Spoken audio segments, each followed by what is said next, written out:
बिटू कुमार चौधरी, सौरव कुमार, विष्णु, आराधना साहू, चांदनी कुमार, पंकज कुमार। तो सभी प्यारे बच्चों को गुड इवनिंग है प्यारे बच्चे। अच्छा ठीक है, तो चलिए भाई, बिल्कुल। अभी एक बच्चा कह रहा सर मॉडल पेपर कब लेके आ रहे हैं, तो आप लोगों के लिए अभी एक जानकारी है वो हम आपको बता देंगे, और एक क्लास बढ़िया से तरीके से हो जाए। एक बार पूरे रिवीजन का सोच रहे हैं कि एक आध पेपर ऐसा लिया जाए, चाहे फर्स्ट पेपर हो चाहे सेकंड पेपर हो, वो पूरा का पूरा रिवीजन करवाया जाए, चाहे सब्जेक्टिव के रूप में चाहे ऑब्जेक्टिव के रूप में। तो एक क्लास होगा आपके लिए बढ़िया तरीके से। तो सभी प्यारे बच्चे एक बार जुड़ जाओ, फिर हम बातें भी करते रहेंगे, और आप जो भी चैप्टर चल रहा है इसका लगभग आज समाप्ति की ओर होगा, बहुत जल्द ही इस लेसन को हम समाप्त कर देंगे। तो हाँ भाई, सभी प्यारे बच्चे जुड़ जाओ, तो फिर क्लास को शुरू किया जाएगा। राहें जहां तक जाएंगी राहगीर वहां तक जाएगा, तुम दरिया से क्या पूछोगे कि नीर कहां तक जाएगा। हाँ? खींच नीचा खींच धनु की डोर है, और साधो अपनी मंजिल को, बाद में देखा जाएगा कि तीर कहां तक जाएगा। ठीक है, तो बिल्कुल भाई, सभी प्यारे बच्चे अब बात भी करते रहेंगे, और कोई एक आध बढ़िया सी क्लास होगा जिससे बढ़िया तरीके से आपका रिवीजन हो जाए। तो ये आप ही लोगों के ऊपर है, बिल्कुल आप ही लोगों का। बिल्कुल भाई, सभी प्यारे बच्चे जुड़ जाओ, फिर क्लास को शुरू किया जाएगा। सृष्टि राजपूत, थैंक यू प्यारी बच्ची। मॉडल पेपर लगाया जाएगा, उसके लिए आप परेशान मत होइए। मॉडल पेपर जैसे है आपका क्या बोलते हैं फिजिक्स का होता है हूबहू वैसे ही मॉडल पेपर है। मॉडल पेपर का पैटर्न बना ही दिया गया है, लेकिन हम सोचते हैं कि आपकी तैयारी बेटर हो, उसके लिए हम सोचते हैं कि एक बार रिवीजन हो, चाहे वो फर्स्ट पेपर का हो चाहे सेकंड पेपर का हो, चाहे ऑब्जेक्टिव क्लास लें चाहे सब्जेक्टिव क्लास होगी, बेहतरीन क्लास होगी, आप परेशान मत होइए उसके लिए, ठीक ना। तो सभी प्यारे बच्चे एक बार जुड़ जाओ, फिर उसके बाद क्लास को शुरू किया जाएगा। अच्छा, बुक कब आएगा, बुक बता दिया जाएगा।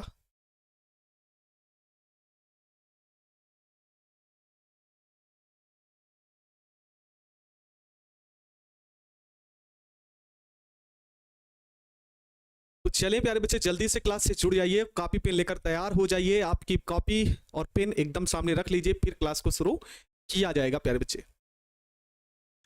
ठीक है ना। तो चलें प्यारे बच्चे, एक बार सभी प्यारे बच्चे जुड़ जाओ। पी ब्लॉक खत्म हो जाएगा बिल्कुल भाई, आज और कल। हो सकता है कल सुबह जब क्लास ले तभी खत्म हो जाए, नहीं तो हो सकता है कोशिश करेंगे कि सपोर्ट और साथ रहा तो आज ही खत्म हम कर देंगे।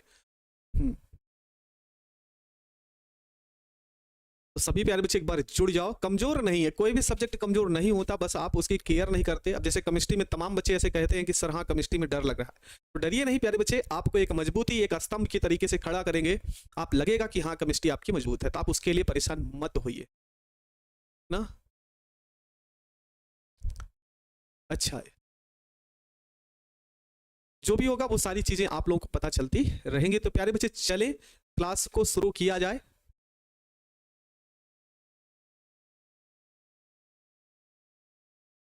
एक बार सभी प्यारे बच्चे यस करेंगे तो फिर क्लास को शुरू किया जाएगा।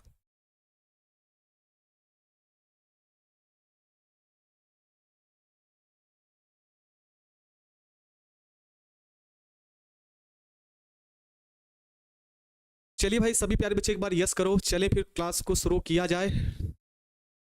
चले चलिए प्यारे बच्चे शुरू करते हैं, और आपको इस बात को से अवगत करा देते हैं प्यारे बच्चे कि अभी जो क्वेश्चन पढ़ते रहे हैं, ठीक ना, अभी जो क्वेश्चन चल रहे हैं हम पढ़ने, इस बात का प्रमाण है कि आने वाले लगभग 4 या 5 सालों में वो लगातार कहीं ना कहीं घूम फिर कर वो क्वेश्चन रिपीट होने वाला है। मतलब हम ऐसे टॉपिक पढ़ने वाले हैं, है ना, ऐसा टॉपिक पढ़ने वाले जो बहुत ही ज्यादा महत्वपूर्ण है, इस बात को आप ध्यान रखिएगा। 5 नंबर का क्वेश्चन आप देखेंगे तो ये क्वेश्चन आपको 2-3 सालों में ये घूमता फिरता मिल जाता है। मतलब इसका ऐसा है, ये ऐसा क्वेश्चन है कि जो बार बार ऐसे घूम फिर कर चलाता है, ठीक है ना। ये ऐसा प्रश्न है, तो इसलिए आप लोग मन लगाकर पढ़ाई को करिएगा। आप बिल्कुल कमेंट ना करिएगा, मेरी सलाह यही है प्यारे बच्चे, सिर्फ और सिर्फ पढ़ाई को करिएगा बढ़िया तरीके से। तो आप क्या करेंगे प्यारे बच्चे, मेरे साथ आप जैसे हम लिखते रहेंगे वैसे आप लोग भी पढ़ाई को करते रहेंगे। तो सभी प्यारे बच्चे मेरे साथ हेडिंग लगाएंगे सल्फ्यूरिक अम्ल, बहुत ही इंपॉर्टेंट टॉपिक है, इस बात को ध्यान रखिएगा। ये 5 नंबर का क्वेश्चन है, अगर ये पूछा जाए तो आप सीधे सीधे 5 अंक अर्जित कर सकते हैं, मतलब लॉन्ग क्वेश्चन है। तो सभी प्यारे बच्चे इस बात को ध्यान रखेंगे और लगाओ सल्फ्यूरिक अम्ल। हाँ, ये समझ लीजिए कि ये क्वेश्चन ऐसा है कि बार बार घूम फिर कर आता रहता है, तो इसको आप बढ़िया तरीके से पढ़ते रहेंगे। तो सल्फ्यूरिक अम्ल है, इसका आप अणसूत्र लिख लेंगे प्यारे बच्चे। क्या लिख लेंगे? अणसूत्र लिख लो। क्या होगा? तो मेरे प्यारे बच्चों को पता होना चाहिए कि सल्फ्यूरिक अम्ल का जो अणसूत्र होता है वह होता है H2SO4। बिल्कुल ठीक है। क्या बोलेंगे प्यारे बच्चे? H2SO4। ये जो H2SO4 है प्यारे बच्चे, ये बहुत ही मजबूत होता है। बहुत ही क्या होता है? मजबूत होता है। अर्थात जैसे हर किसी का राजा होता है, वैसे अम्लों का ये क्या होता है? राजा होता है। तो यहां पे लिखेंगे हम लोग H2SO4 को अम्लों का राजा कहा जाता है। अम्लों का राजा कहा जाता है। अम्लों का राजा कहा जाता है। ये आप लोग ध्यान रखेंगे। ठीक है प्यारे बच्चे, अम्लों का राजा कौन है? ठीक है, अम्लों का राजा क्या होता है प्यारे बच्चे? तो H2SO4 को हम क्या बोलते हैं? H2SO4 को अम्लों का राजा बोलते हैं। अच्छा, अणुभार कितना होगा? तो मेरे प्यारे बच्चों का कमेंट आ रहा है कि सर अणुभार इसका कितना होगा? तो अणुभार 98 होगा, 98 होगा। ठीक है प्यारे बच्चे, तो कितना होगा अणुभार भैया? 98% होगा। ठीक ना, सॉरी 98% बोल रहे हैं, क्या बोलेंगे? 98 होगा। ठीक है प्यारे बच्चे, चलो इतना आप लोग ध्यान रखेंगे। अब क्या होगा, यहाँ पे एक विधि आती है जिसे हम बोलते हैं, विधि का नाम, हेडिंग हम लिखेंगे प्यारे बच्चे, संपर्क प्रक्रम। संपर्क गलत लिख दिए, 1 मिनट भाई। संपर्क प्रक्रम, ठीक ना। और इसी को प्यारे बच्चे हम बोलते हैं संस्पर्श प्रक्रम। इस प्रक्रम के संस्पर्श प्रक्रम ये बोल देते हैं। तो बातें दोनों एक ही है प्यारे बच्चे, चाहे वो संपर्क प्रक्रम बोले, ठीक ना,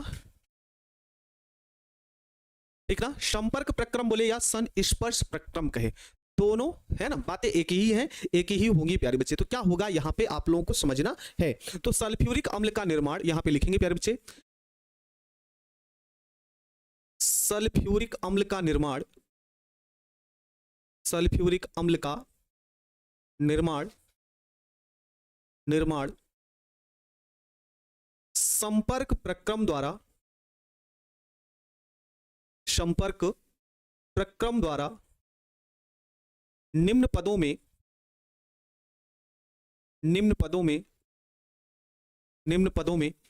पूर्ण होता है। निम्न पदों में पूर्ण होता है। टेस्ट कर देंगे ऐसे। ठीक है प्यारे बच्चे, हाँ, बनाने की विधि है, बिल्कुल प्यारे बच्चे। ठीक है, सल्फ्यूरिक अम्ल का निर्माण संपर्क प्रक्रम का निर्माण संपर्क प्रक्रम द्वारा, यहां लिखेंगे, थोड़ा सा लाइन है, संपर्क प्रक्रम द्वारा निम्न पदों में क्या होता है प्यारे बच्चों? पूर्ण होता है। तो सुनो पहले, इसके अंतर्गत पहला पॉइंट क्या लिखेंगे? पहला पॉइंट, सल्फर को वायु में जलाकर, सल्फर को वायु में जलाकर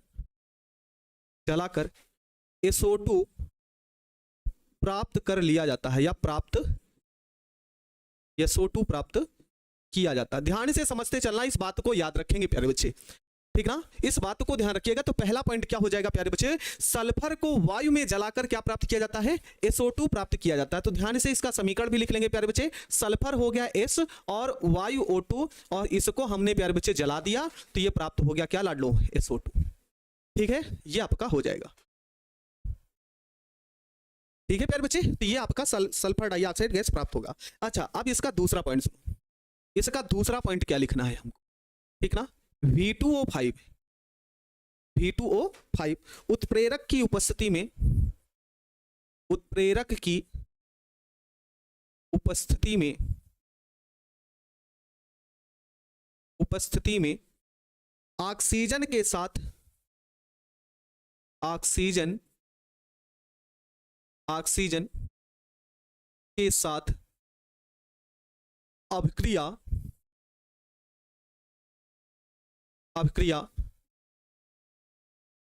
कराने पर SO2 का SO3, जिसे हम बोलते हैं सल्फर ट्राइऑक्साइड,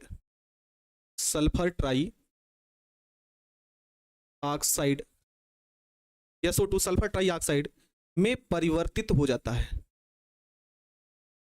में परिवर्तित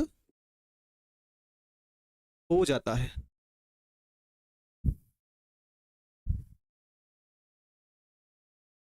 क्या होगा प्यारे बच्चे? सल्फर ट्राइऑक्साइड में। अच्छा, अणुभार कैसे 98 हो गया? चलिए भाई, इतना कॉपी पेस्ट किया तो अणुभार निकाल के दिखा देते हैं, इस समीकरण को लिख देते हैं। तब क्या होगा प्यारे बच्चे? यहाँ पे 2SO2 प्लस O2 किसकी उपस्थिति होगी? तो V2O5। ये दोनों मिलाकर आप लिख सकते हो प्यारे बच्चे SO3, 2SO3। काफी बच्चों को दिक्कत होगी कि V2O5 है क्या प्यारे बच्चे, तो इसे आप बोलेंगे वेनेडियम पेंटा ऑक्साइड, वेनेडियम पेंटा ऑक्साइड। कॉपी पेस्ट किए हैं तो 98 का अणुभार कैसे आए वो बता देते हैं प्यारे बच्चे। हाइड्रोजन का 1 होता है लेकिन संख्या में ये 2 होता है। इसी प्रकार से जो सल्फर होता है उसका परमाणु क्रमांक कितना होता है? तो 16, 2 गुना कर देंगे तो क्या प्यारे बच्चे? 32। इसी प्रकार से ऑक्सीजन का परमाणु क्रमांक क्या है प्यारे बच्चे? है ना, ऑक्सीजन का परमाणु क्रमांक 8, 2 गुना करेंगे तो 16, 1 का 16 तो 4 का कितना होगा? तो 4 गुणे 16, तो 2 × 9 2 प्लस 32 और प्लस 48, इन सबको ऐड कर लीजिएगा तो प्यारे बच्चों ये कितना बन जाएगा? कुछ गड़बड़ कर रहे हैं क्या भाई? अच्छा, ये 48 गलत लिख रहे हैं, ये 64 होगा, ठीक है। और इन सबको जोड़ लीजिएगा तो ये आ गया 98 प्यारे बच्चे। हाँ सुनो प्यारे बच्चे, नीतीश निराला मेरे प्यारे बच्चे, ये जो वेनेडियम पेंटा ऑक्साइड है यह उत्प्रेरक का कार्य करता है। सर वायु में कैसे जलाएंगे? वायु में जलाने का मतलब जैसे आप वातावरण है प्यारे बच्चे, वहां पे इसको रख दिया जाता है, एक पात्र होता है, ठीक ना, उस पात्र में सल्फर को रखा जाता है। अभी चित्र वहां पे लगाएंगे, चित्र दिखाएंगे तो वहां पे आप समझ जाओगे, ठीक ना।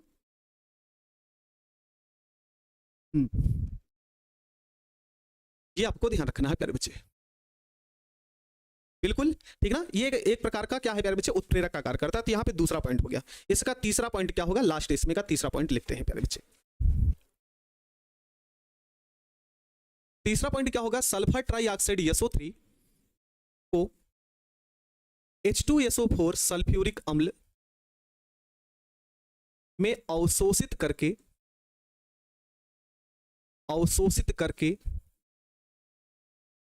ओलियम प्राप्त कर लेते हैं। ओलियम जिसका सूत्र होगा प्यारे बच्चों H2O7 प्राप्त किया जाता है, प्राप्त किया जाता है। तो इन दोनों का समीकरण कैसे होगा प्यारे बच्चों? तो यहां पे SO3 है प्लस H2SO4 है, ठीक है। इन दोनों को जोड़ लेंगे तो प्यारे बच्चों ये बन जाएगा H2O7 और इसी का नाम होगा प्यारे बच्चों ओलियम। क्या होगा लाडलो? ये होगा ओलियम।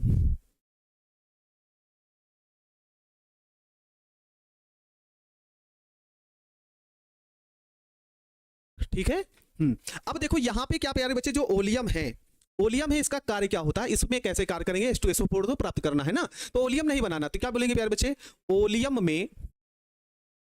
ओलियम में जल की आवश्यक मात्रा मिलाकर, जल की आवश्यक मात्रा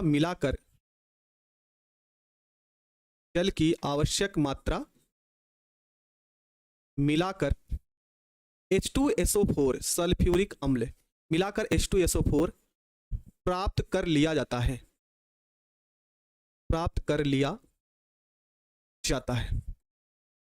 प्राप्त कर लेंगे प्यारे बच्चे? H2SO4 प्राप्त कर लेते हैं। कैसे प्राप्त होगा? यहां पे होगा H2O7 और ये हो जाएगा प्यारे बच्चों क्या? H2O। तो इन दोनों को आप मिलाकर इसको लिख सकते हैं। अच्छा, इन दोनों को ऐड करिए तो क्या बन सकता है प्यारे बच्चे? इन दोनों को अगर ऐड कर दीजिएगा, प्यारे बच्चे, तो ये बन जाएगा 2H2SO4 और ये बन के तैयार हो गया क्या आपका? सल्फ्यूरिक अम्ल। बेहद आसान है, बस समीकरण पर फोकस करना है प्यारे बच्चे, बस आपको क्या बन जाएगा? सल्फ्यूरिक अम्ल। बाकी बुक में तो प्यारे बच्चे इसकी पूरी क्रिया भी दी गई है, ठीक ना, पूरी की पूरी क्या दी गई है? क्रिया भी दी गई है, मतलब बहुत ही भयानक ये है। अगर आप सल्फ्यूरिक अम्ल को पढ़ने लगिएगा ना तो इसके 3 कुल मिला के विधियां हैं, ठीक ना, 3 विधियां हैं और 3 विधियों को पढ़ने के लिए, क्योंकि आपके यहाँ जो सिलेबस है प्यारे बच्चे बहुत ही छोटा है, चल क्या ठीक है, तोड़ना नहीं है प्यारे बच्चे, इसको जोड़ना है एक साथ, है ना। गुलफराज आलम, इसको तोड़ना नहीं, उसी में ऐड कर देना तो H2SO4 बन जाएगा, 2H2SO4 बन जाएगा। प्यारे बच्चे एक बार फिर से समझ लीजिए कि कैसे करना है। सुनो, देखो सबसे पहले क्या करना है, इधर ध्यान दो। क्या बोलेंगे प्यारे बच्चे यहाँ पे कि संपर्क विधि द्वारा सल्फ्यूरिक अम्ल का निर्माण। ध्यान से सुनो, ध्यान से सुनना, बहुत भयानक नहीं है प्यारे बच्चे, छोटा छोटा है, ठीक है। क्या बोलेंगे हम कि सल्फर को वायु में जलाकर क्या प्राप्त करते हैं, SO2 प्राप्त करते हैं। याद रखो, है ना, सबसे पहले क्या करते हैं, सल्फर को वायु में जलाया जाता है, तो क्या बन जाएगा प्यारे बच्चे, S+O2 एरो क्या बन जाएगा, SO2 बन जाएगा, ठीक है प्यारे बच्चे। जो SO2 प्राप्त होगा, है ना, जो SO2 प्राप्त होगा उसको किसकी उपस्थिति में, तो V2O5 जो पेंटा ऑक्साइड होता है प्यारे बच्चे, ठीक है। क्या करते हैं प्यारे बच्चे, V2O5 वेनेडियम पेंटा ऑक्साइड, यहां से ऑब्जेक्टिव क्वेश्चन पूछ लेता है, ध्यान से सुनो, यहां से ऑब्जेक्टिव क्वेश्चन आपसे पूछ लेता है कि SO2 को SO3 में बदलने के लिए किस उत्प्रेरक का प्रयोग किया जाता है, ठीक ना। SO2 को SO3 में परिवर्तित करने के लिए किस उत्प्रेरक का प्रयोग किया जाता है, तो V2O5 जिसे बोलते हैं वेनेडियम पेंटा ऑक्साइड, ये याद रखना है, ठीक है। तो वेनेडियम पेंटा ऑक्साइड उत्प्रेरक की उपस्थिति में ऑक्सीजन के साथ अपक्रिया कराने पर SO2 किस में बदल जाता है, SO3 में बदल जाता है, सल्फर ट्राई ऑक्साइड में, ठीक है। ये समीकरण हो गया प्यारे बच्चे। चलिए इसका ये वाला भाग लास्ट, SO3 को H2SO4 में अवशोषित कराकर मतलब प्यारे बच्चे जो SO3 हमको प्राप्त होता है H2SO4 में घोला जाता है, ऐसी बात होती है, ये समझ लो। अवशोषित का मतलब जुड़ जाए, कराकर क्या प्राप्त किया जाता है प्यारे बच्चों, ओलियम प्राप्त किया जाता है, अर्थात H2O7 प्राप्त किया जाता है, ये भी आप लोगों को ध्यान। तो प्यारे बच्चे आपसे ये क्वेश्चन पूछ सकता है कि ओलियम का क्या बताइए, सूत्र बताइए, ठीक है। क्या पूछेगा अगला प्रश्न यहां से ऑब्जेक्टिव के रूप में, तो अगला क्वेश्चन आपसे यही पूछेगा प्यारे बच्चे कि ओलियम का क्या बताइए, सूत्र बताइए। तो आप सभी प्यारे बच्चे इसको याद रखेंगे, ठीक ना। आपसे क्वेश्चन पूछ लिया गया ओलियम का सूत्र बताइए, तो H2O7 ये प्राप्त होगा, और इसमें आप जल की आवश्यक मात्रा मिला दीजिए, ठीक ना, जल की आवश्यक मात्रा मिला दीजिएगा तो क्या प्राप्त होगा, सल्फ्यूरिक अम्ल। क्या मेरे सभी प्यारे बच्चों को यह बात समझ में आ गया। H2SO4 को मिलाया ही क्यों, जब अलग ही करना था। H2SO4 को इसलिए मिलाया गया क्योंकि ये अवशोषित हो, क्योंकि SO3 से ही तो बनाया गया, तो उसी में तो अवशोषित तो होगा, और कुछ मिलाते तो शायद में और ज्यादा दिक्कत होती, इसलिए H2SO4 ही मिलाया था प्यारे बच्चे। तो क्या प्यारे बच्चे ये याद हुआ कि नहीं याद हुआ, पहले ये बताइए आप सब। क्लियर है सभी प्यारे बच्चों को। हाँ, ओलियम का सूत्र याद रखना प्यारे बच्चे। चलो अब इसके चित्र से हम थोड़ा बहुत समझ लेते हैं, ये आपका चित्र है, सुनो, ये है संपर्क विधि द्वारा H2SO4 का निर्माण, यहां पे लिख भी देते हैं आपके लिए, चित्र आपके सामने है, संपर्क विधि द्वारा H2SO4 का निर्माण। देखो प्यारे बच्चे, चित्र बनाना है और जितना बताएं उतना लिखना है, ठीक ना। जितना हमने आपको लिखने के लिए बताया वो लिखना है, बाकी ये चित्र बनाना है, और चित्र आपको बनाना ही पड़ेगा, इस बात को ध्यान रखना प्यारे बच्चे। अगर कोई कह देगा चित्र नहीं बनाना, वैसा लिख दो काम खत्म है, तो ये गलत बात है। अगर आपको पूरे 5 नंबर लेना है तो फिगर बनाना पड़ेगा, ठीक है प्यारे बच्चे, इस बात को ध्यान रखो। अच्छा, इसमें और कुछ नहीं याद रखना है, सिर्फ चित्र बना के छोड़ देना है, लेकिन हम आपको बता रहे हैं कि कैसे आपका ओलियम बना है। अगर आप सोचिए इसकी क्रियाविधि लिख दिए ना, तो क्रियाविधि कम से कम 1 पेज में चला जाएगा, तो इसलिए क्रियाविधि को सिर्फ समझना है प्यारे बच्चे, वो आपको पेपर में नहीं लिखना है, ठीक है। तो चलो हम शुरुआत करते हैं, सुनो कैसे करना है। चित्र के बारे में सुनना प्यारे बच्चे, किया क्या जाता है, यहाँ पे है यहाँ पे है पाइराइड बर्नर। पाइराइड बर्नर यहाँ पे जो होता है, यहाँ पे यहीं पर कुछ मात्रा में क्या भरा होता है कि जिसमें सल्फर जैसे होता है, गंधक, ठीक ना। क्या होता है प्यारे बच्चे, यहाँ पे सल्फर रखा होता है, गंधक, या फिर कुछ ना कुछ इसके पाइराइट के अयस्क रखे होते हैं, चाहे वो कॉपर पाइराइट हो, चाहे वो सल्फ है ना आयरन का सल्फाइड हो, मतलब सल्फाइड के कुछ ना कुछ यहाँ पे पड़े होते हैं अयस्क के रूप में। यहाँ पे एक पाइराइट बर्नर में क्या रखा होता है प्यारे बच्चे, फिर से सुन लो, यहाँ पे आपको मिलेगा सल्फर, ठीक, सल्फर मिलेगा, या फिर पाइराइट जैसे अयस्क वाले यौगिक मिल जाएंगे आपको। तो होगा क्या प्यारे बच्चे कि इस पाइराइट बर्नर का कार्य होता है कि मान लो यहाँ पे गंधक रखा गया है, सुनो ध्यान से नहीं तो गड़बड़ हो जाएगा। यहाँ पे प्यारे बच्चे सल्फर रखा गया है, इधर से भेजी गई वायु, इधर से क्या भेजी गई वायु, ध्यान समझिएगा। यहाँ पे मान लो सल्फर रख दिए हैं हमने, ठीक, सल्फर रख दिए हैं और इधर से भेजी गई वायु, और ये बर्नर चलाएगा, इसको गर्म करेगा, तो किस में बदल जाएंगे प्यारे बच्चे, SO2 में। बोलो SO2 समझ में आ गया प्यारे बच्चे, यहीं से SO2 बन जाता है, ये क्लियर हो गया आप लोगों को, ठीक है लाडले। यहाँ पे कोई ना कोई सल्फर का कुछ अंश रखा होगा, या फिर फेरिक सल्फाइड, ऐसे जैसे जिसमें पाइराइड होता है, जैसे क्यूप्रिक सल्फाइड कॉपर सल्फाइड बोल सकते हैं, ठीक ना, कॉपर सल्फाइड या आपका सल्फर, इसको हम लिख लेते हैं। तो यहाँ पे ये रखा होता है और इसको वायु में प्रवाहित करके जलाते हैं, तो SO2 प्राप्त हुआ। अब क्या होता है सुनो, अब SO2 जो प्राप्त होता है प्यारे बच्चे, उसमें बहुत सारी अशुद्धियां होती हैं, ठीक ना। सुनो, ये जो SO2 प्राप्त होता है इसमें बहुत सारी क्या होंगी प्यारे बच्चे, अशुद्धियां होंगी। जैसे इसमें धूल के कण मिले होंगे, सुनते जाना, याद करा देंगे प्यारे बच्चे। अगर आप क्रियाविधि भी लिखना चाहो तो लिख सकते हो। क्या धूल के कण होंगे, और प्यारे बच्चे यहाँ पे क्या मिल सकती है, इस SO2 में कुछ मात्रा में नमी भी मिल सकती है, और क्या मिल सकता है, जल में घुलनशील अशुद्धि, जल में घुलनशील क्या प्यारे बच्चे, अशुद्धि, ठीक है। इतनी तमाम प्रकार की अशुद्धियां क्या होती हैं, उपस्थित होती हैं, ठीक है, तमाम प्रकार की अशुद्धियां उपस्थित होती हैं। तो प्यारे बच्चे हम इस पाइराइट बर्नर से प्राप्त किए हैं SO2। अब जो SO2 प्राप्त हुआ है उसको हम इन आगे वाले उपकरणों में भेजेंगे। तो सबसे पहले क्या है प्यारे बच्चे, धूल कक्ष। नाम ही धूल कक्ष है तो धूल को ही दूर करेगा, नाम ही धूल कक्ष है तो किसको दूर करेगा प्यारे बच्चे, धूल को ही दूर करेगा। तो यहां से जो SO2 गैस प्राप्त हुई है उसको जो धूल के कण उसमें उपस्थित हैं इस धूल कक्ष में प्रवाहित करने पर दूर हो जाते हैं, ठीक है, धूल कण के दूर हो गए। अब जो गैसीय मिश्रण बचा, जो SO2 बची रहेगी, उसको फिर आगे, है ना, फिर आगे हम भेजेंगे किसमें प्यारे बच्चों, धावन कक्ष में। और धावन कक्ष का मतलब धुलना, धावन का मतलब क्या प्यारे बच्चे, धुलना, और धुलना होता है तो जो गंदगी होती है वो समाप्त होती है। तो कौन सी धुलेगी प्यारे बच्चे, तो जल में जो घुलनशील होगी, ठीक है ना, जो जल में घुलनशील अशुद्धियां होती हैं वो धावन कक्ष में दूर हो जाती हैं।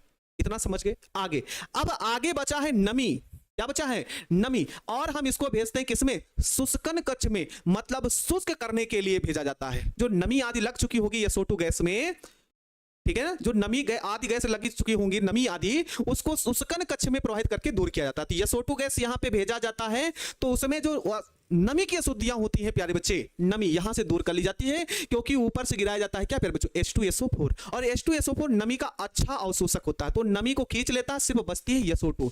तो प्यारे बच्चे यहां तक अभी जितना SO2 हमको प्राप्त हुआ था उसका पूरी तरीके से हम शुद्धिकरण कर चुके हैं, ठीक ना, क्या कर चुके हैं, शुद्धिकरण कर चुके हैं। फिर उसके बाद क्या होगा, यहां पे भेजते हैं आर्सेनिक कक्ष। आर्सेनिक कक्ष का कार्य यह होता है कि जो SO2 है हमारे लिए सल्फ्यूरिक अम्ल का बनाने के लिए निर्माण में प्रयोग में ला रहे हैं, ठीक ना, क्या प्रयोग में ला रहे हैं, वो पूरी तरीके से शुद्ध है कि नहीं है, वो सल्फ्यूरिक अम्ल बनने के लिए सही है कि नहीं है, तो उसकी जांच हम करते हैं आर्सेनिक शुद्धिकरण में। आर्सेनिक शुद्धिकरण में जांच करने के बाद फिर से हम यहां पे एक लगाए रहते हैं परीक्षण बॉक्स, ठीक है, क्या बोलेंगे प्यारे बच्चे, परीक्षण बॉक्स। तो परीक्षण बॉक्स में भी इस SO2 गैस का किया जाता है शुद्धिकरण, ठीक ना। जांच, परीक्षण का मतलब जांच करना, क्या SO2 हमारा सल्फ्यूरिक अम्ल बन जाएगा, उसमें किसी प्रकार की कमी तो नहीं है, तो ये हमको हो जाता है। उसके बाद क्या होगा प्यारे बच्चे कि जब SO2 ये जांच परख के ला लेंगे तो यहां पे हम लाते हैं संपर्क कक्ष में। तो यहां पे जो SO2 है प्यारे बच्चों, ये होती है ऑक्सीकृत, क्या होती है, ऑक्सीकृत, और ये बन जाती है SO3 में, सल्फर ट्राई ऑक्साइड में, ठीक ना, क्या बोलेंगे, सल्फर ट्राई ऑक्साइड में बदल जाएगी। और जब सल्फर ट्राई ऑक्साइड में बदल जाएगी तो इसको आप किस में भेजेंगे प्यारे बच्चों, अवशोषक कक्ष में, और अवशोषक कक्ष में भेजेंगे, ऊपर से गिरता रहेगा H2SO4, SO3 और सल्फ्यूरिक अम्ल दोनों आपस में क्रिया कर लेंगे और यहां पे बना लेंगे क्या प्यारे बच्चों, तो ओलियम बन जाएगा। बोलो समझ में आया आप लोगों को। एक है आयुष कुमार, ये सिर्फ नाम लेने के चक्कर में कम से कम 100 कमेंट कर चुके होंगे। क्या बात है भाई, आप पढ़ नहीं रहे हो, क्या बात है प्यारे बच्चे, हम इतना परेशान हो कि आपको पढ़ा रहे हैं कि मेरे सभी प्यारे बच्चे पढ़ ले, और आप ये पूछ रहे हैं सर प्रिंस सर कब से पढ़ाएंगे। तो उसका जब भी नोटिफिकेशन होगा प्यारे बच्चे, जब भी उनकी क्लास चलनी होगी वो बता देंगे कि हाँ प्यारे बच्चे अब हमको, है ना, कि अब मेरी क्लास है खत्म है। तो क्या दिक्कत है प्यारे बच्चे, प्रीति यादव, बोलो प्यारे बच्चे समझ में आया। ये प्यारे बच्चे आपको चित्र सिर्फ बनाना है, लिखना नहीं है, मैं पहले ही बता दे रहा हूं आपको। अगर आप लिखने बैठ जाएंगे तो कम से कम आधा घंटा इस चित्र बनाएंगे और लिखेंगे फिर, ठीक है। तो इसलिए आप सभी प्यारे बच्चे इसको चित्र को बना लेना और जो ऊपर लिखा है विधि वो कंप्लीट हो जाएगा। जिनको थोड़ा बहुत डाउट है प्यारे बच्चे वो थोड़ा एक बार रिपीट करके देख लीजिएगा, पूरा क्लियर हो जाएगा। प्यारे बच्चे समझ में आया, तो हम आगे बढ़ते हैं और इसके रासायनिक गुण को हम समझते हैं। बोलो चलिए प्यारे बच्चे, हाँ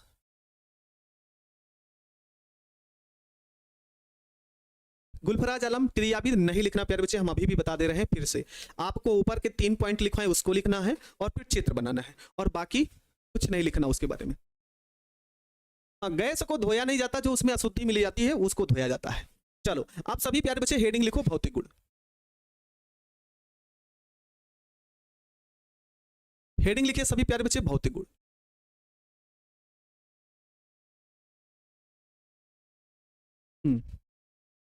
इतना H2SO4 बर्बाद करके इसको बनाया जाता है। सर आप इसको बनाकर दिखाते, अच्छा बना के दिखाएंगे तो बहुत समस्या होगी, इसको हाथ से यहां पे नहीं बनाया जा सकता प्यारे बच्चे। चलो इसको लिखते हैं, यह एक रंगहीन तैलीय गाढ़ा द्रव है। ठीक है, यह एक रंगहीन तैलीय गाढ़ा द्रव है प्यारे बच्चे, ठीक ना। अगर आप इसको हाथ पे रख लेते हैं तो ये समझिए इतना ज्यादा भयानक होता है प्यारे बच्चे, आप जल सकते हैं। हाथ पे रख सकते हो तो हाथ की चमड़ी निकल जाएगी। अच्छा प्यारे बच्चे, एक क्वेश्चन दिमाग में आ ही गया, अगर आपको बाजार भेजा जाए, जाओ मेरे लाडले एक क्या लाओ, सल्फ्यूरिक अम्ल लाओ, ठीक ना। लाल बहादुर कैसे क्वेश्चन पूछेगा, सीधे पूछेगा कि संपर्क विधि द्वारा सल्फ्यूरिक अम्ल बनाने का समीकरण लिखिए। ठीक, ये क्वेश्चन आपसे पूछ लेगा। अगर हम आपसे पूछे प्यारे बच्चे कि ऐसा करो, जाओ आप लोग क्या करो प्यारे बच्चे, बाजार से सल्फ्यूरिक अम्ल लाओ, तो आप क्या बाजार से सल्फ्यूरिक अम्ल खरीद कर ला सकते हैं? दूसरा पॉइंट इसका तब तक जवाब दीजिएगा आप लोग। यह जल में विलय होता है।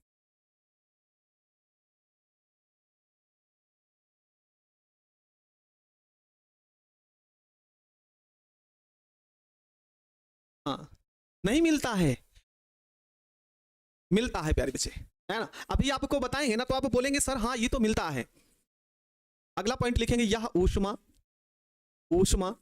व विद्युत का सुचालक होता है। विद्युत का सुचालक होता है,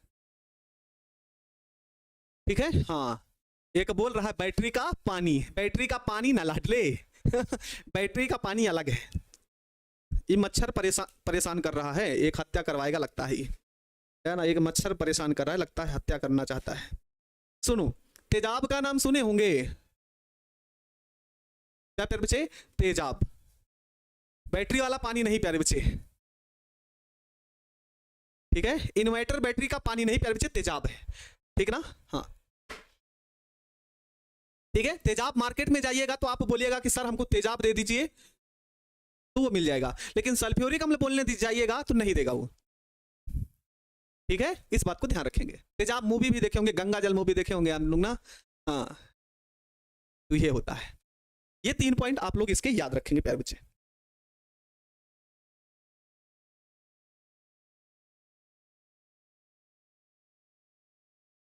ये आप लोग याद रखेंगे, जान गए ना। हाँ, मर्डर कर दीजिए मच्छर का, परे ये मच्छर आ गए हैं, बोर्ड पे बैठ जाते हैं ना, दिखने लगता है। चलो अगली हेडिंग लिखो प्यारे बच्चे, रासायनिक गुण।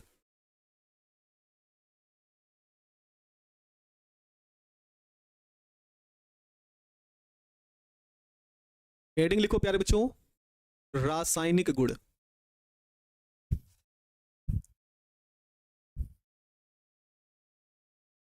और इस रासायनिक गुण के अंतर्गत, है ना, इस रासायनिक गुण के अंतर्गत आप पहली हेडिंग लिखो प्यारे बच्चे, विस्थापन अभिक्रिया। विस्थापन अभिक्रिया, विस्थापन अभिक्रिया। विस्थापन अभिक्रिया कैसे होगी हम पहले लिख देते हैं, फिर आपको समझाते हैं प्यारे बच्चे विस्थापन अभिक्रिया होगा कैसे। तो यहां पे लिखेंगे 2mx प्लस H2SO4, यहां पे बनेगा प्यारे बच्चे M2SO4 प्लस 2HGX। सुनो, M क्या है प्यारे बच्चे, M कोई धातु है, मेटल है। M क्या है, धातु है।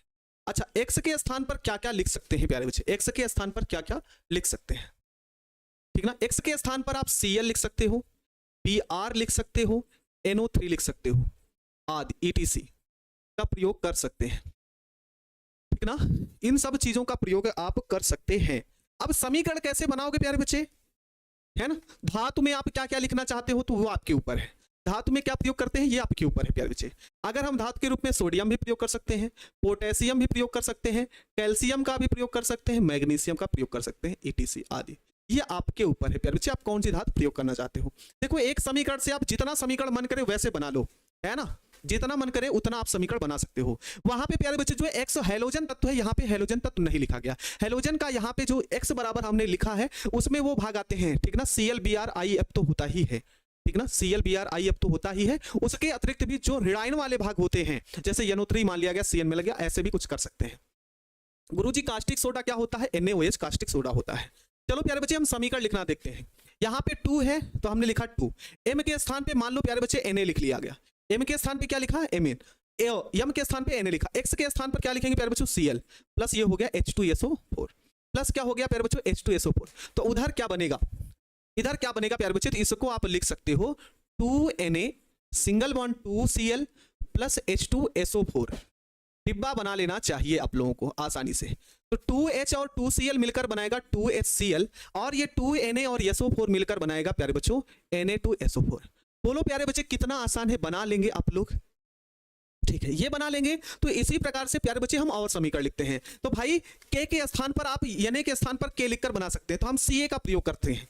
किसका प्रयोग करते हैं प्यारे बच्चे, Ca का प्रयोग करेंगे। तो Ca का जब प्रयोग करेंगे तो ये एक संयोजी है तो दो संयोजी हो जाएगा, ये CaCl2 प्लस H2SO4।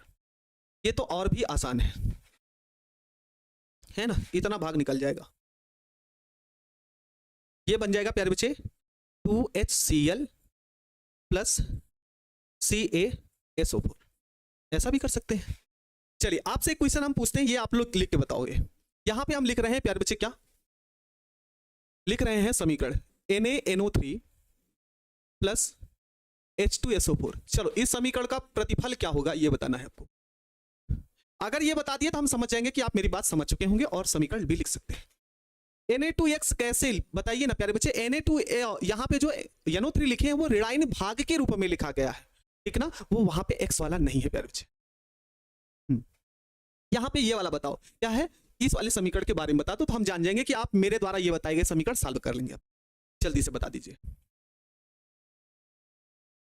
ठीक है। तो यहां पे क्या बन जाएगा प्यारे बच्चों, तो यहां पे बनेगा आपका, अच्छा ये गड़बड़ कर रहे हैं, यहां पे 2 से मल्टीप्लाई कर दीजिएगा, कितने से 2 से, तो ये बन जाएगा प्यारे बच्चों Na2SO4 और साथ में बन जाएगा 2HNO3 बना लेंगे, Na2SO4 प्लस 2HNO3। वाह मेरे से मजा आ गया, बिल्कुल ऐसे ही करना है आपको, ठीक है, ऐसे ही आपको समझना है और ऐसे ही पढ़ना है प्यारे बच्चे।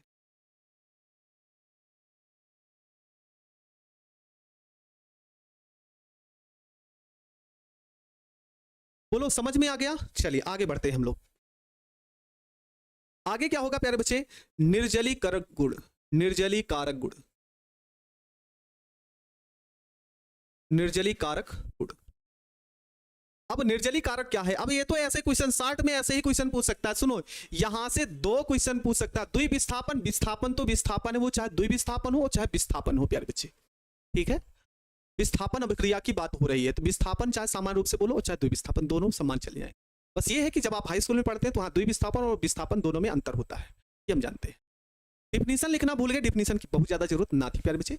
आगे बढ़ते हैं, सुनो क्या बोलेंगे प्यारे बच्चे, निर्जलीकारक गुण। आपसे सीधे क्वेश्चन 60 क्वेश्चन पूछ सकता है ना। लघुत्तरीय क्वेश्चन क्या पूछेगा कि H2SO4 जो सल्फ्यूरिक अम्ल है उसका निर्जलीकारक गुण लिखिए, ठीक है। तेजाब खाने वाला है क्या, अरे तेजाब खाया नहीं जाता प्यारे बच्चे, तेजाब को बैटरी आदि में या फिर तमाम ऐसे औद्योगिक कार्य वहां पे उसका प्रयोग किया जाता है, ठीक है ना, खाया नहीं जाता तेजाब को ठीक है। निर्जलीकारक गुण क्या होता है प्यारे बच्चे, सीधे क्वेश्चन आपसे 60 में पूछ लेगा कि सल्फ्यूरिक अम्ल का निर्जलीकारक गुण लिखिए, ठीक है। तो क्या लिखेंगे प्यारे बच्चे, सांद्र H2SO4 या फिर H2SO4 है ना, H2SO4 जल के प्रति विशेष आकर्षण रखता है,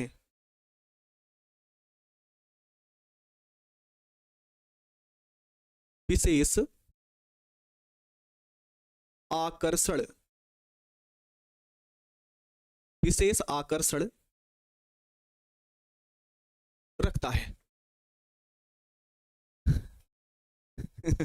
ठीक है, क्या होगा प्यारे बच्चे, H2SO4 जल के प्रति विशेष आकर्षण रखता है, और विशेष आकर्षण रखने के बाद क्या करेगा ये, ठीक है ना, विशेष आकर्षण रखता है, इसलिए यह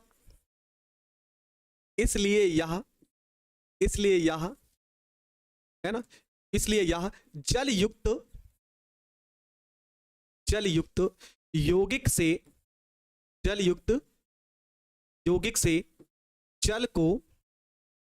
जल को अवशोषित कर लेता है, अवशोषित कर लेता है। ठीक है प्यारे बच्चे, ये क्या करता है कि ये जल के प्रति विशेष आकर्षण रखता है। मतलब अगर आप क्या बोलते हैं, एक हरी लकड़ी ले लीजिए और हरी लकड़ी के ऊपर तेजाब को यदि डाल दें, ठीक ना, हरी लकड़ी के ऊपर क्या डाल दें प्यारे बच्चे, तेजाब को यदि डाल देते हैं तो हरी लकड़ी में जितना जल है वो खींचकर बाहर निकाल देगा। ठीक है, या फिर आप चीनी ले लो प्यारे बच्चे, है ना, चीनी जानते हैं ना, खाया जाता है, शक्कर जिसे बोलते हैं हम लोग। चीनी को आप प्यारे बच्चे क्या करो कि सल्फ्यूरिक अम्ल लीजिए और चीनी के ऊपर डाल दीजिए, पूरा पानी बाहर निकल जाएगा। पानी निकलेगा तो नहीं दिखेगा कि हाँ यार पानी बह रहा है या पानी निकल रहा है, लेकिन पूरा का पूरा काला पदार्थ दिखेगा। मतलब चीनी के ऊपर सल्फ्यूरिक अम्ल जैसे डालेंगे चीनी की पूरी काली हो जाएगी। ठीक है, ये आपको ध्यान रखना है। तो ये एक प्रकार का विशेष गुण रखता है। तो हम यहाँ पे क्या लिखेंगे प्यारे बच्चे, चीनी का सूत्र होगा, है ना, शक्कर जिसे बोलेंगे C12H22O11, और ये किसकी उपस्थिति में होता है, ये होता है प्यारे बच्चों सांद्र H2SO4 की उपस्थिति में। ठीक है, सुनो, सांद्र H2SO4 की उपस्थिति में ये कार्य होता है। ठीक है, तो ये देख रहे हो यहाँ पे जो कार्बन है प्यारे बच्चे, कार्बन की संख्या कितनी है, तो 12 है प्यारे बच्चे, जल को अवशोषित कर लेता। वाह भाई, बड़ी चील की निगाह है आप लोगों की। हाँ यहाँ पे कार्बन की संख्या कुल कितनी है प्यारे बच्चे, 12 है, तो ये 12 हो गया। अब देखो हाइड्रोजन 22 और ऑक्सीजन 11, इन दोनों को मिलाकर आप लिख सकते हो 11, कितना है, 12 है ना, 22 है, तो ये लिख सकते हो 11H2O। तो ये प्यारे बच्चे क्या है, ये क्या है, कार्बन है, गड़बड़ कर दिए, यहां पे कार्बन है, यहां पे कार्बन होगा प्लस ये, ठीक है ना, तो कार्बन ये हो जाएगा प्यारे बच्चे, ये जल होता है, कार्बन हो गया, और ये क्या हो जाएगा प्यारे बच्चों, जल हो जाएगा, कार्बन और जल होता है। अच्छा, इसी प्रकार से एक फार्मिक अम्ल होता है प्यारे बच्चों, क्या होता है, फार्मिक अम्ल, और ये जो फार्मिक अम्ल है इसको भी सांद्र H2SO4 की उपस्थिति में गर्म करते हैं, है ना, फार्मिक अम्ल में सांद्र H2SO4 मिलाते हैं, तो दो चीजें यहां पर आपको प्राप्त होंगी। तो फार्मिक अम्ल को ऐसा लिख सकते हैं प्यारे बच्चे, कुछ इस तरीके से, देखो फार्मिक अम्ल का सूत्र इस तरीके से बन सकता है फार्मिक अम्ल को। ठीक है, तो ये OH और ये H दोनों मिलकर क्या बनाएंगे प्यारे बच्चों, H2O, और क्या बचा है, ये जो CO बचा है इसको ऐसे लिख लेंगे, ये आपका हो जाएगा CO, और CO का नाम क्या होता है, तो ये आपको पता होना चाहिए प्यारे बच्चे, कार्बन मोनोऑक्साइड। क्या होता है, कार्बन मोनोऑक्साइड, कार्बन मोनोऑक्साइड, ये हो जाता है प्यारे बच्चे। यहां से पहला क्वेश्चन क्या पूछा जाएगा वो हम आपको बता दे रहे हैं।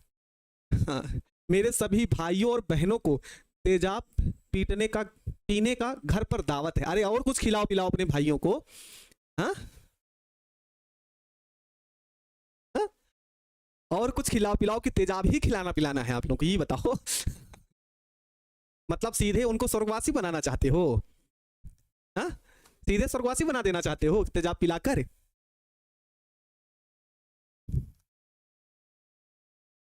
सर तेजाब को आंख पे डालना नहीं चाहिए, काहे तेजाब पे डालेंगे, ज्वलनशील होता है ना, वो आंख वाक जला देगा, तुम्हारा आंख खराब हो जाएगा, और आंख खराब होगा तो उसे क्या बोलते हैं, सूरदास बोला जाता है।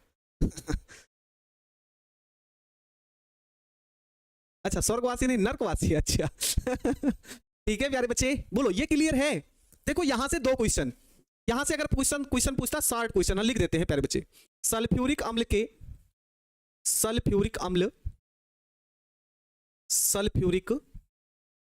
अम्ल का निर्जलीकारक गुण लिखिए, सल्फ्यूरिक अम्ल का निर्जलीकारक गुण लिखिए, निर्जलीकारक गुण लिखिए। ये तो पहला प्रश्न ये पूछ सकता है, ठीक है। यहां से इसी प्रकार से यहां पे दूसरा क्वेश्चन क्या पूछता है, दूसरा क्वेश्चन क्या पूछेगा प्यारे बच्चों, तो ध्यान से समझना।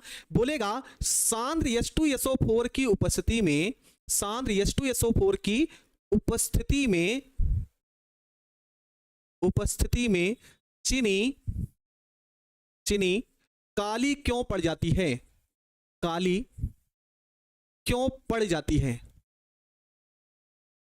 काली क्यों पड़ जाती है। सुनो प्यारे बच्चे, ये दो क्वेश्चन आपके हो गए, ठीक है ना। दो क्वेश्चन यहां से पूछेगा। सल्फ्यूरिक अम्ल का निर्जलीकारक गुण, तो ये आपको पूरा लिखना पड़ेगा। क्लियर है प्यारे बच्चे, पूरा लिखना पड़ेगा। अगर ये क्वेश्चन पूछा सांद्र H2SO4 की उपस्थिति में चीनी काली पड़ जाती है, क्यों पड़ जाती है, तो आपको सिर्फ और सिर्फ ये वाला समीकरण लिख देना है। क्यों काली क्यों पड़ती है भैया, तो यहां पे ये जो कार्बन है प्यारे बच्चे, सिर्फ कार्बन ही है, ठीक ना, सिर्फ कार्बन, और कार्बन काला होता है। कार्बन क्या होता है प्यारे बच्चे, काला होता है, इसी कारण वो काले रंग का दिखता है। तो क्या मेरे दोनों है ना, मेरे सभी प्यारे बच्चे दोनों प्रश्नों को मतलब समझ चुके हैं, तो एक बार यस करिए जल्दी से, तो हम आगे बढ़ें।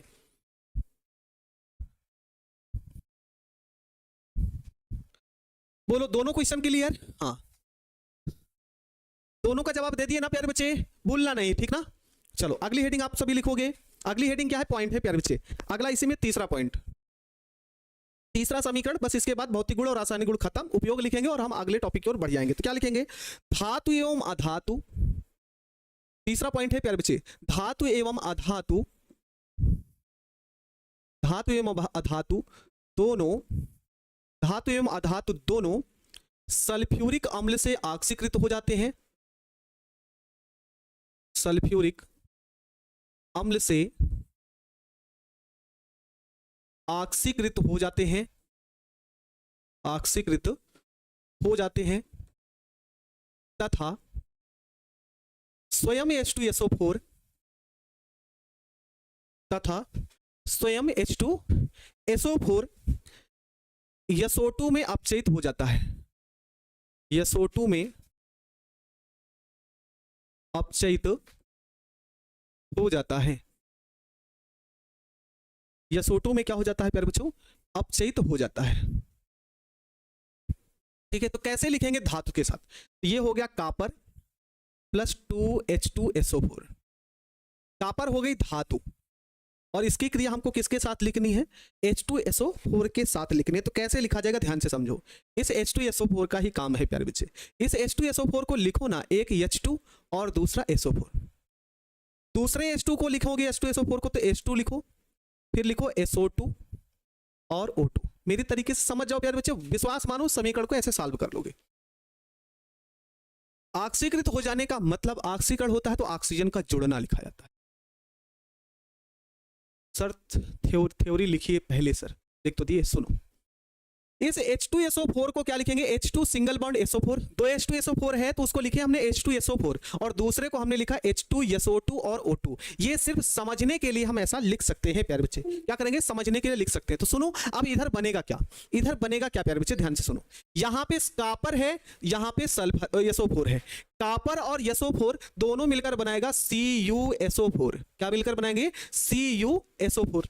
ये SO2 दिख रहा है, बोला है ना SO2 में अपचयित हो जाता है, इसको SO2 निकाल लो, ठीक है प्यारे बच्चे। अब बचा ही क्या है, अब बचा ही क्या है प्यारे बच्चे, तो 4 हाइड्रोजन और 2 ऑक्सीजन, और दोनों मिलकर बनाएंगे प्यारे बच्चों 2H2O। बोलो आसान है समीकरण की नहीं, आप इसको एक बार माइंड में सेट कर लो, सारा का सारा समीकरण हो जाएगा प्यारे बच्चे। तो ये आपका हो गया। अच्छा, इसी तरीके से आपको दे दिया जाए सल्फर का, ये तो धातु है, इसी प्रकार से सल्फर प्लस 2H2SO4, इन दोनों की क्रिया करानी हो तो कैसे करेंगे हम लोग, है ना। ये तो धातु है, ये अधातु है, इसके साथ कैसे क्रिया होगी, ठीक ना, इसके साथ कैसी अब क्रिया होगी ये आपको बताना है प्यारे बच्चे। कैसे लिखेंगे, तो इन सबको आपस में मिलाकर, एक सल्फर 2 सल्फर, यहां पे लिख सकते हैं 3SO2 डायरेक्ट लिख लेंगे, और यहां पे कितना H2 हो जाएगा, तो यहां पे आप लिख सकते हैं 2 दूनी 4, हाँ इसको लिख सकते हैं 2H2O। इसको ऐसे लिख लेना समझने के लिए, बहुत तोड़ेंगे प्यारे बच्चे तो ज्यादा दिक्कत हो जाएगी, बहुत तोड़ने बैठ जाएंगे ना तो ये खत्म हो जाएगा प्यारे बच्चे। बोलो, ये धातु का हो गया, ये अधातु का समीकरण हो गया, इसको याद रखना है आपको। सचिन कुमार, टाइम हो चुका है, तो प्यारे बच्चे हम क्या बताएं, हमें अभी पढ़ाना है और हम ये सोच कर आए हैं कि वर्ग 16 तो हम आपको धीरे धीरे पढ़ाकर खत्म ही कर देंगे, अभी खत्म हो जाएगा मात्र 15-20 मिनट में, 15 से 20 मिनट में वर्ग 16 खत्म हो जाएगा और वर्ग 17 भी ये कोशिश करेंगे कि आपका वर्ग 17 भी आपका कंप्लीट हो जाए। तो कल आपका वर्ग 18 खत्म होगा, उसके आगे वाले दिन में हम आपको पूरा का पूरा जो पी ब्लॉक का ऑब्जेक्टिव क्वेश्चन होगा उसको हम खत्म कर देंगे प्यारे बच्चे। और एक दिन जो आपकी 30 तारीख है प्यारे बच्चे, उसमें आप लोगों की सलाह के ऊपर हम कोशिश करेंगे कि चाहे वो फर्स्ट पेपर हो चाहे सेकेंड पेपर हो, पूरे का क्या बोलते हैं, पूरे के पूरे का हम क्या बोल देते हैं, चाहे वो ऑब्जेक्टिव हो चाहे सब्जेक्टिव हो, वो क्वेश्चन करा देंगे। तो हाँ, सल्फर संतुलित नहीं है, सल्फर काहे नहीं संतुलित है प्यारे बच्चे, संतुलित तो है ना भैया, एक सल्फर यहाँ पे है, दो यहाँ पे है, 3 सल्फर तो है प्यारे बच्चे। सर ऑक्सीजन कैसे 3 हुआ, कहाँ भाई ऑक्सीजन, ये ऑक्सीजन 4 दूनी 8 है, 2 3 6 2 8 बराबर तो है प्यारे बच्चे। ठीक है, अंकिता राज, बिल्कुल खुश रहिए प्यारे बच्चे। बिल्कुल नहीं, सल्फर के साथ नहीं हुआ।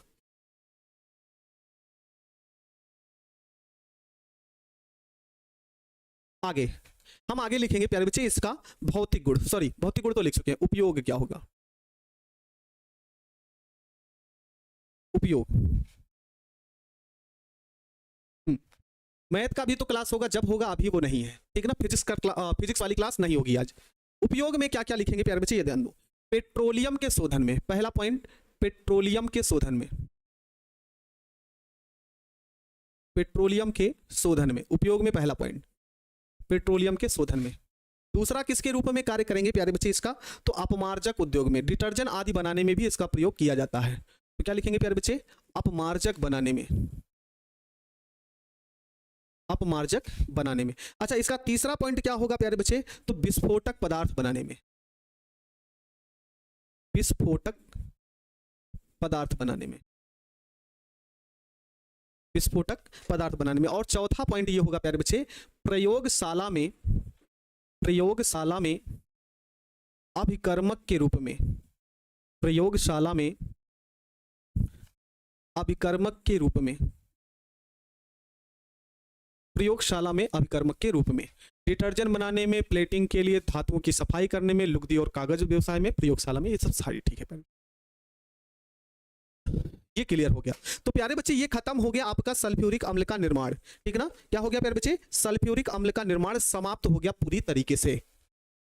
अब हमको पढ़ना है प्यारे बच्चे, है ना, अब आगे हमको क्या पढ़ना है वो समझो।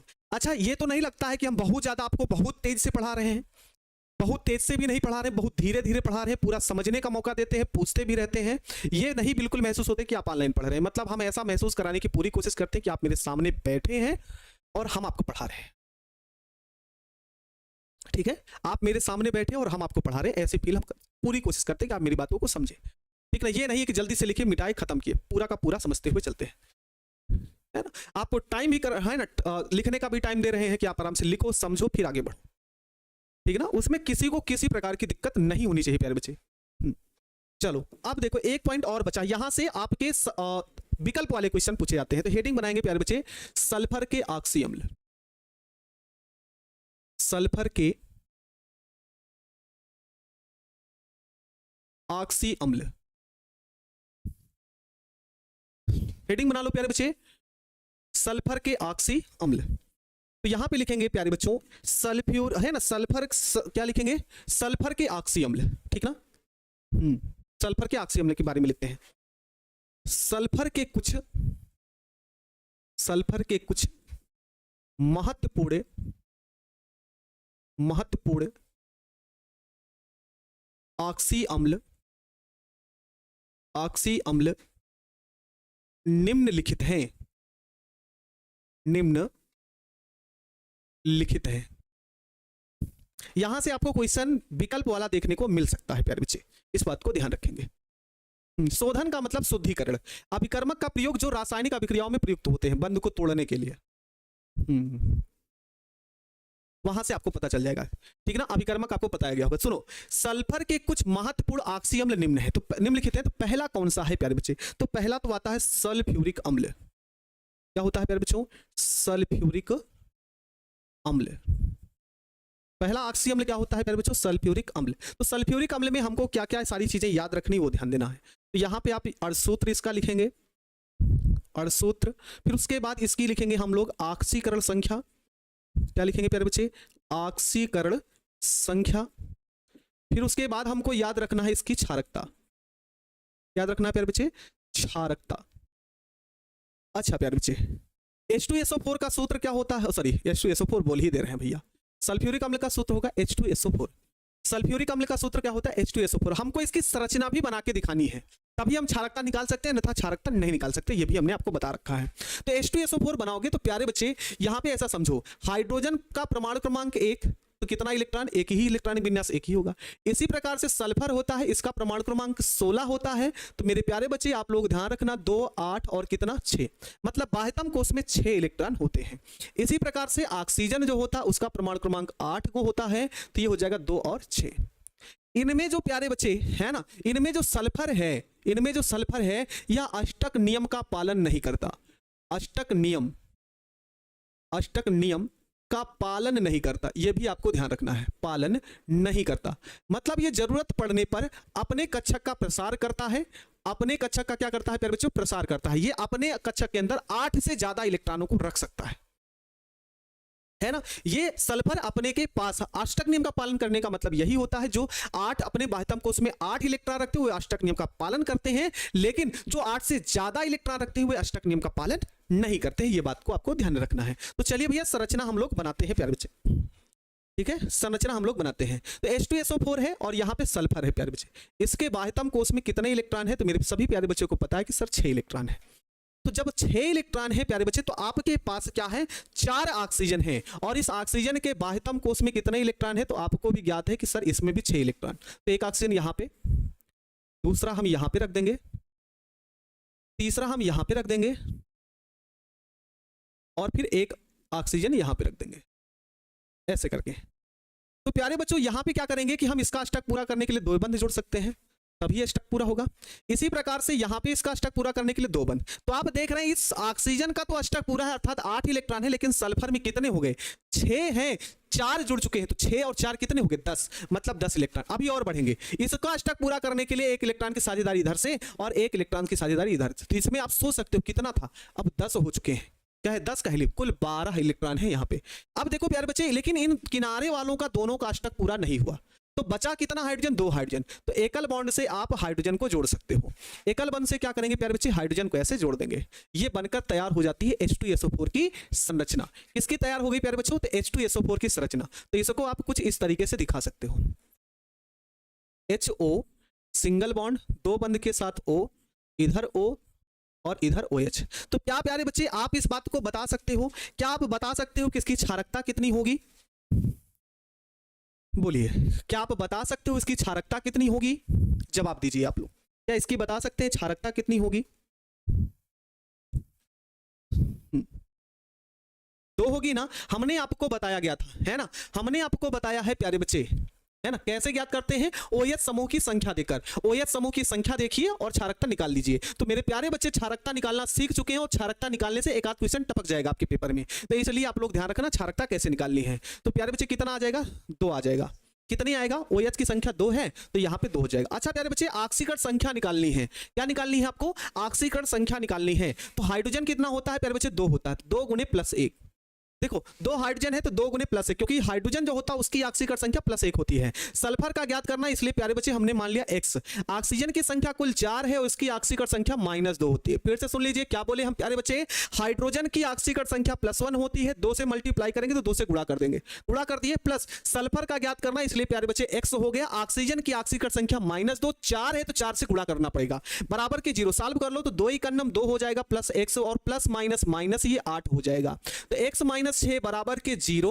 तो x बराबर उत्तर कितना आएगा प्यारे बच्चे? तो +6 आएगा। कितना आएगा? +6 आएगा, 6 नहीं आएगा, ये आपको ध्यान रखना है।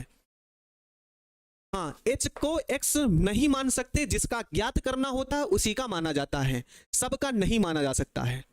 ठीक है, चलिए पहला तो खत्म हो गया। पहला खत्म हो गया प्यारे बच्चे। कोई दिक्कत परेशानी समस्या?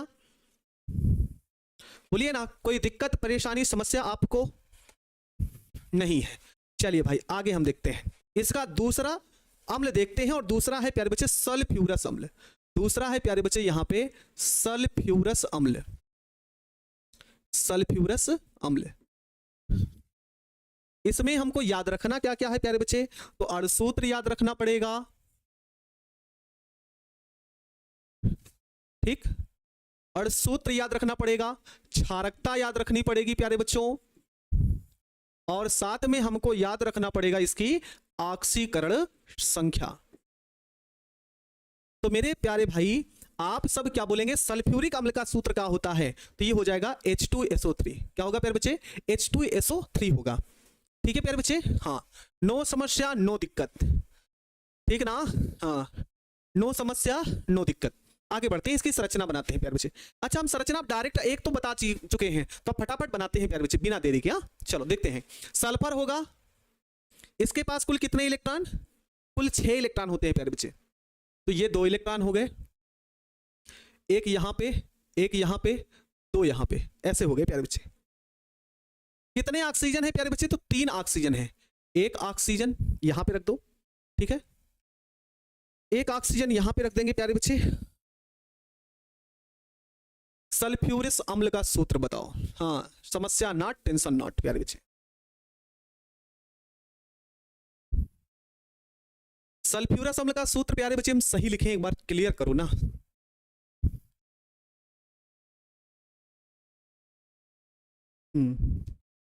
तो यहां पे क्या होने वाला है,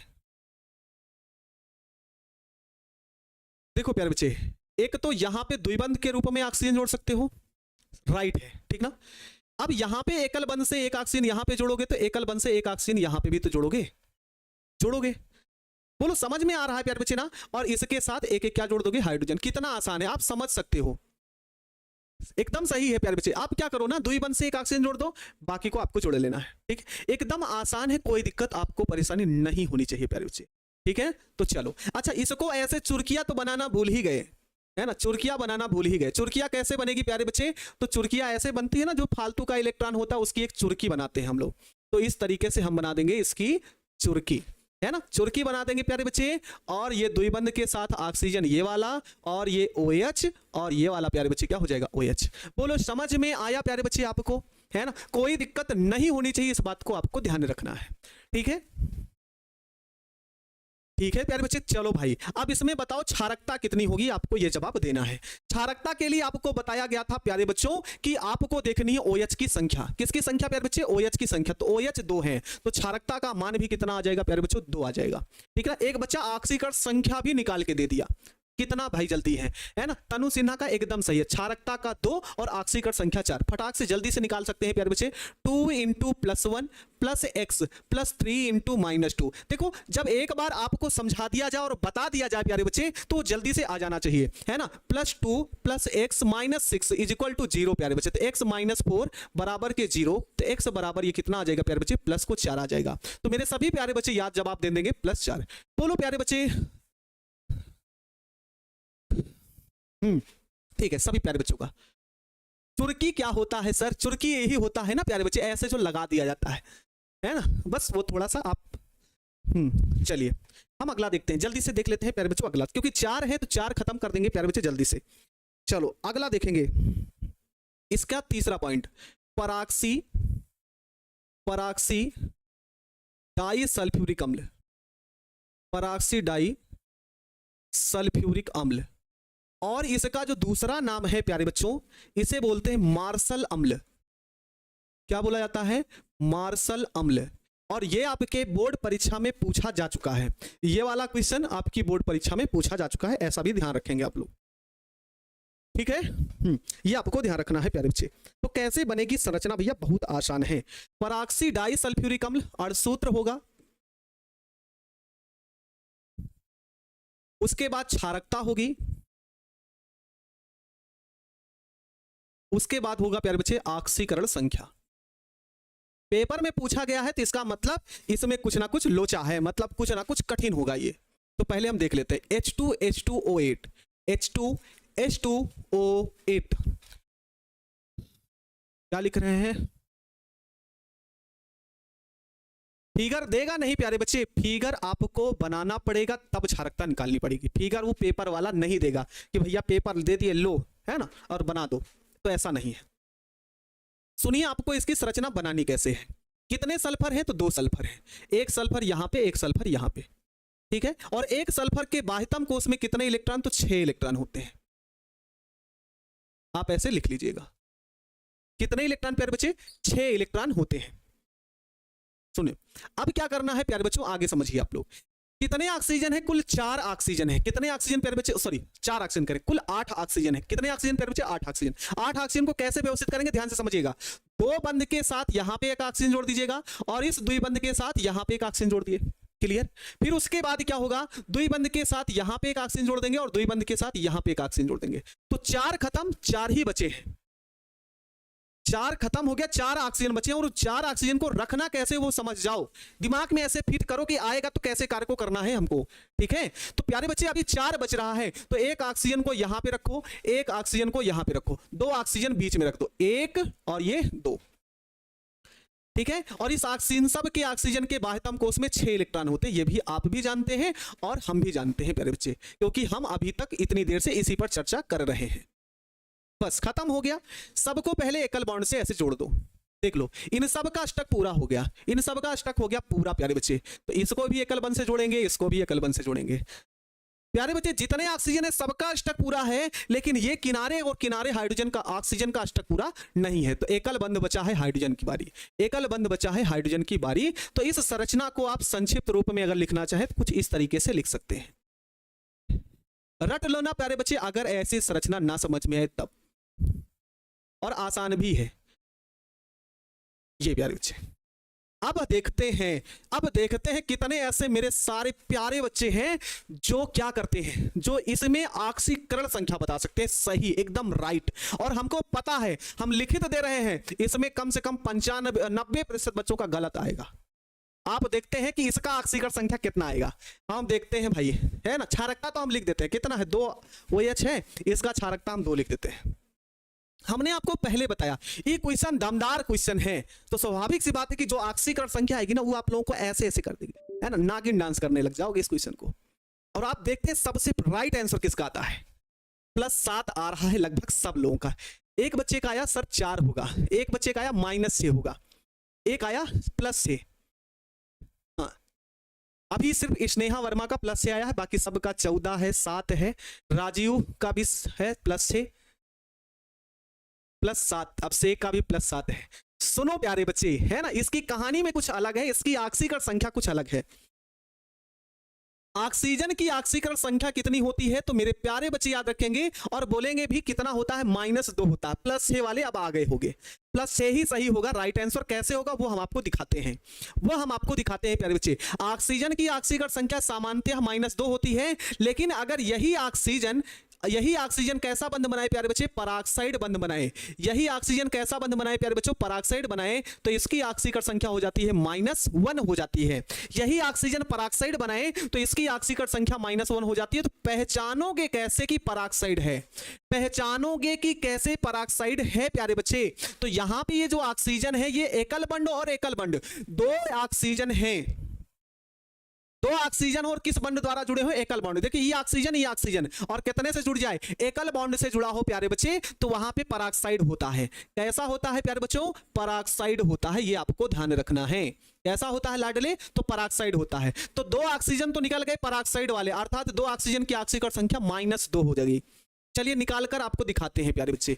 यहां पे कितना होगा, तो 2 × +1, हाइड्रोजन का +1, 2 सल्फर है इसलिए 2x लिख लिए। तो देखो प्यारे बच्चे, 2 तो पराक्साइड वाले निकल गए, है ना, तो 2 × +1, 2 × +1, और कुल 6 ऑक्सीजन है, 6 ऑक्सीजन है, तो 6 × -2 बराबर 0। 2 की होगी, 2 ऑक्सीजन की -1 और 6 ऑक्सीजन की -2 होगी, बराबर 0 के। सॉल्व कर लीजिए बस, 2 × 2 + 2x + 2 -12 भी 12 हो जाएगा, ठीक है। सॉरी यहाँ पे माइनस होगा, ये माइनस है प्यारे बच्चे, तो ये भी क्या होगा, माइनस होगा, ये माइनस होगा, तो ये माइनस ये प्लस कट जाएगा। 2x - 12 बराबर के 0, तो 2x बराबर ये +12 के, ये काट दीजिएगा तो x बराबर ये आ जाएगा +6 के। ऑक्सीकरण संख्या +6 आ जाएगी, ठीक है। कितना आ जाएगा प्यारे बच्चे, +6 आ जाएगा।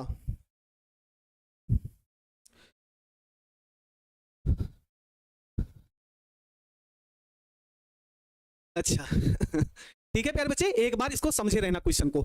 अगला आपका है, अगला देखो, अगला लास्ट है प्यारे बच्चे, जिसे हम बोलते हैं पायरो सल्फ्यूरिक अम्ल।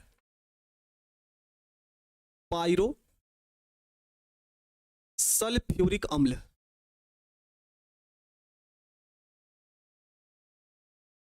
क्या बोलेंगे? सल्फ्यूरिक अम्ल। अरे बड़ा गलत हो जा रहा है भाई। सल्फ्यूरिक अम्ल, और इसी को हम बोलते हैं क्या प्यारे बच्चे? अभी नाम इसका पढ़े थे, जिसका नाम हम बोलते हैं ओलियम। क्या बोलते हैं प्यारे बच्चों? ओलियम। तो समझ तो गए ही होंगे। चलो अड़सूत्र लिखो, क्षारकता लिखेंगे, ऑक्सीकरण संख्या लिखेंगे। ओलियम का सूत्र प्यारे बच्चों H2H2O7 कितना होगा? पहले हम नहीं बताते, आप तो बताते हैं, याद रखना प्यारे बच्चे। क्या होगा? अच्छा प्यारे बच्चे, H2H2O7 की संरचना नहीं बना सकते, H2H2O7 की संरचना नहीं बना सकते आप लोग, तो करना क्या है ना प्यारे बच्चे? यहां पे ये वाली संरचना देखो ना, ये क्या है? H2H2O8 की, ठीक? तो यहां पे 8 है, तो एक ऑक्सीजन आपको कम करना है, तो इसी बीच से एक हाइड्रोजन को क्या कर, सॉरी, एक ऑक्सीजन को कम कर देना। सुनो हम क्या बोल रहे हैं, जो H2H2O8 की संरचना बनाए हो प्यारे बच्चे, उसी में से एक ऑक्सीजन कम कर देना, और एक ऑक्सीजन यहीं से कम कर देना है, बस संरचना बनके हो गई तैयार। देखो कैसे चुटकियों में इसको बना लेते हैं जल्दी से। आ गया भाई, देखो कैसे बनाना है। तो ऐसे ही तो बना था प्यारे बच्चे, OH, सल्फर ऐसे, ऑक्सीजन ऐसे, ये O, ये सल्फर, 2 ऑक्सीजन यहां पे, और ये O, और ये क्या? OH। बोलो प्यारे बच्चे, किसी को नो दिक्कत? बोलो, ऐसे ही तो होगा। देख लो, वहां पे 2 ऑक्सीजन था, यहां पे सिर्फ 1 ऑक्सीजन बचा है। हो जाएगा प्यारे बच्चे, किसी को समस्या नहीं होनी चाहिए, ठीक? क्षारकता कितनी? 2। ऑक्सीकरण संख्या निकालनी है, तो कितना? 2 गुने +1 + 2x। कितने ऑक्सीजन है? 7 है। 2 गुने -2 बराबर के 0। 2 + 2x -14 प्यारे बच्चे 0 के, तो 2x -12 के 0 के, 2x बराबर +12 के, x बराबर, इसका जवाब आएगा +6। कितना आएगा प्यारे बच्चे? +6 आएगा। कितना आएगा प्यारे बच्चे? +6 आएगा।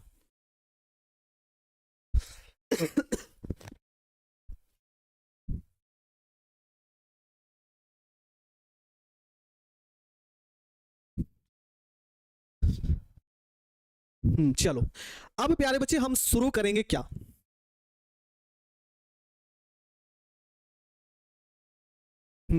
अब रहने दीजिए, नहीं अभी पढ़ाई करो, अभी 6:30 ही हो रहे हैं, 1.5 घंटा ही तो पढ़े आप लोग।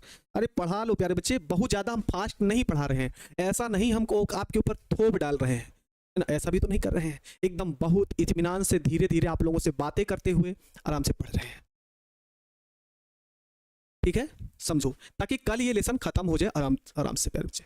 सर फिजिक्स वाला क्लास होगा? बता दीजिए। नहीं प्यारे बच्चे, फिजिक्स क्लास नहीं होगी। चलो आगे देखते हैं। तो वर्ग 16 खत्म हो गया है प्यारे बच्चे, बारी आती है वर्ग 17 की। वर्ग किसके प्यारे बच्चे? 17 की। और वर्ग 17 आपका है कौन सा परिवार? तो जिसे हम बोलेंगे प्यारे बच्चों हैलोजन परिवार।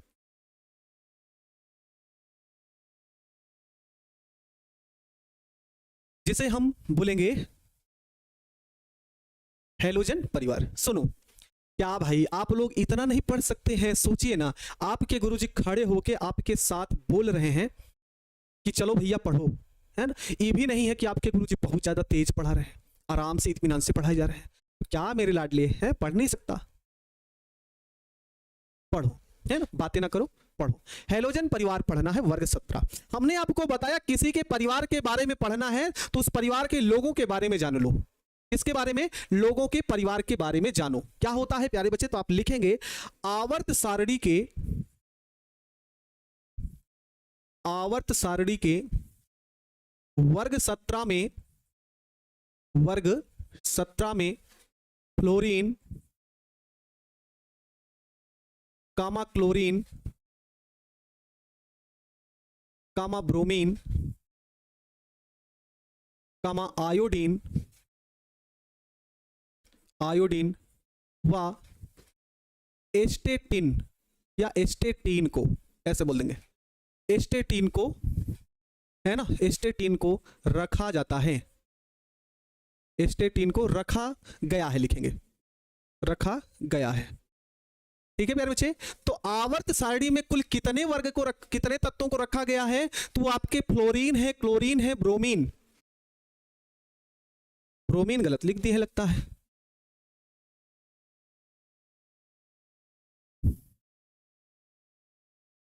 ब्रोमीन को रखा गया है।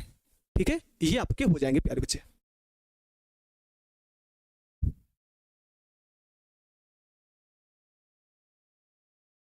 हाँ ठीक है, आवर्त सारणी के वर्ग 17 में फ्लोरीन, क्लोरीन, ब्रोमीन, आयोडीन व एस्टेटिन को रखा गया है। आगे क्या लिखेंगे प्यारे बच्चे यहां पे? इन तत्वों का अंतिम इलेक्ट्रॉन, इन तत्वों का अंतिम इलेक्ट्रॉन, अंतिम इलेक्ट्रॉन पी उपकोष में प्रवेश करता है, पी उपकोष में प्रवेश करता है, इसलिए इसे पी ब्लॉक का तत्व कहते हैं, पी ब्लॉक का तत्व कहते हैं, है ना। इनका जो अंतिम इलेक्ट्रॉन है प्यारे बच्चे, है ना, इनका जो अंतिम इलेक्ट्रॉन है वो क्या करते हैं? पी उपकोष में प्रवेश करता है, इसलिए इसे हम पी ब्लॉक का तत्व कहते हैं। ठीक है, अगला पॉइंट, इस वर्ग के तत्वों का सामान्य इलेक्ट्रॉनिक विन्यास, सामान्य इलेक्ट्रॉनिक विन्यास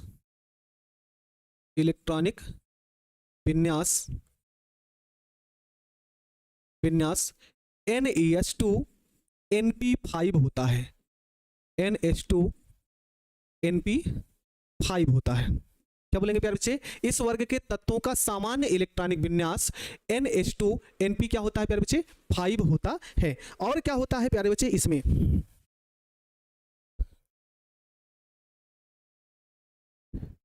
इस वर्ग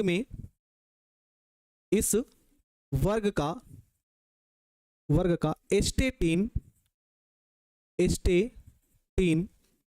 एक रेडियो एक्टिव तत्व है, एक रेडियो एक्टिव तत्व है, रेडियो एक्टिव तत्व है। रेडियो एक्टिव क्या होगा प्यारे बच्चे? तत्व होगा। ठीक है, एक पॉइंट और इसमें जो होगा, इन तत्वों के संयुक्त रूप को, इन तत्वों के संयुक्त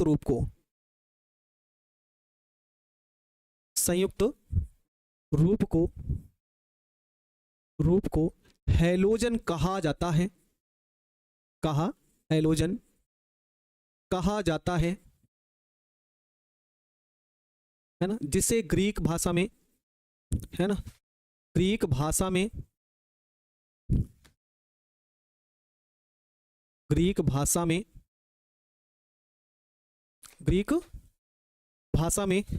हैलो का अर्थ लवण,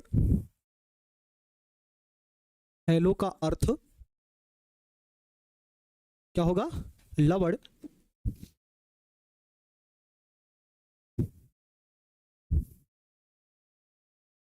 व चेंस का अर्थ उत्पन्न करने वाला,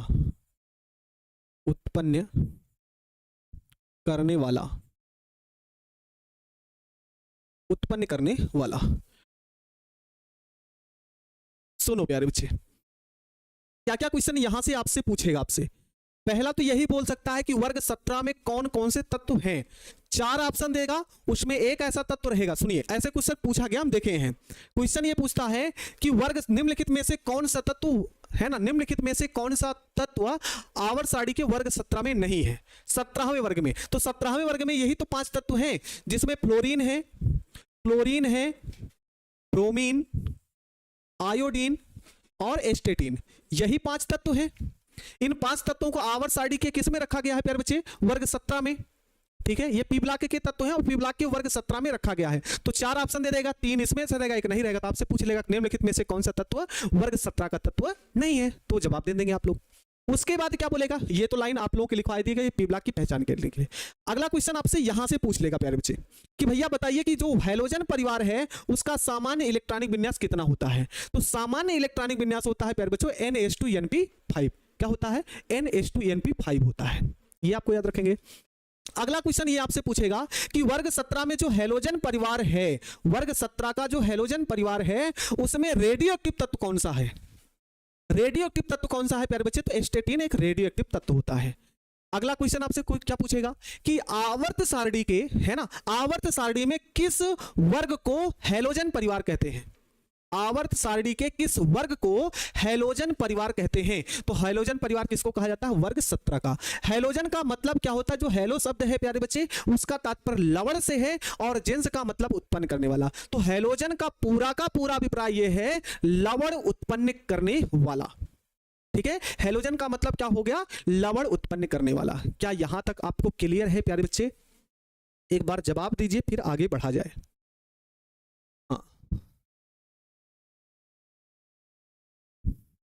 यहां से जितने क्वेश्चन ऑब्जेक्टिव बन सकते थे वो हमने आपको बता दी।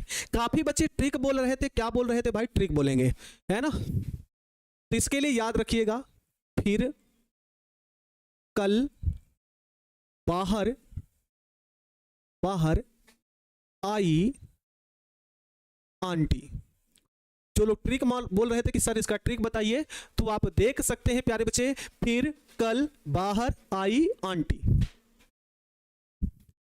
ठीक है, ये आप लोगों को याद रखना है।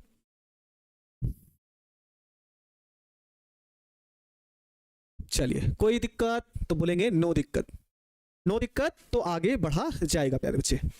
आगे क्या बढ़ा जाएगा अब इसमें आपको देखना है क्या? परमाणु क्रमांक बढ़ने के साथ साथ लिखेंगे हम यहां पे प्यारे बच्चे परमाणु क्रमांक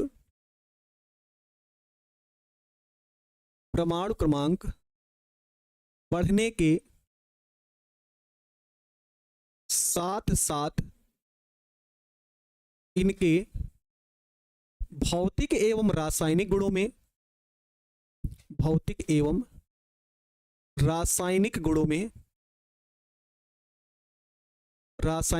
में क्रमिक परिवर्तन होता है। क्रमिक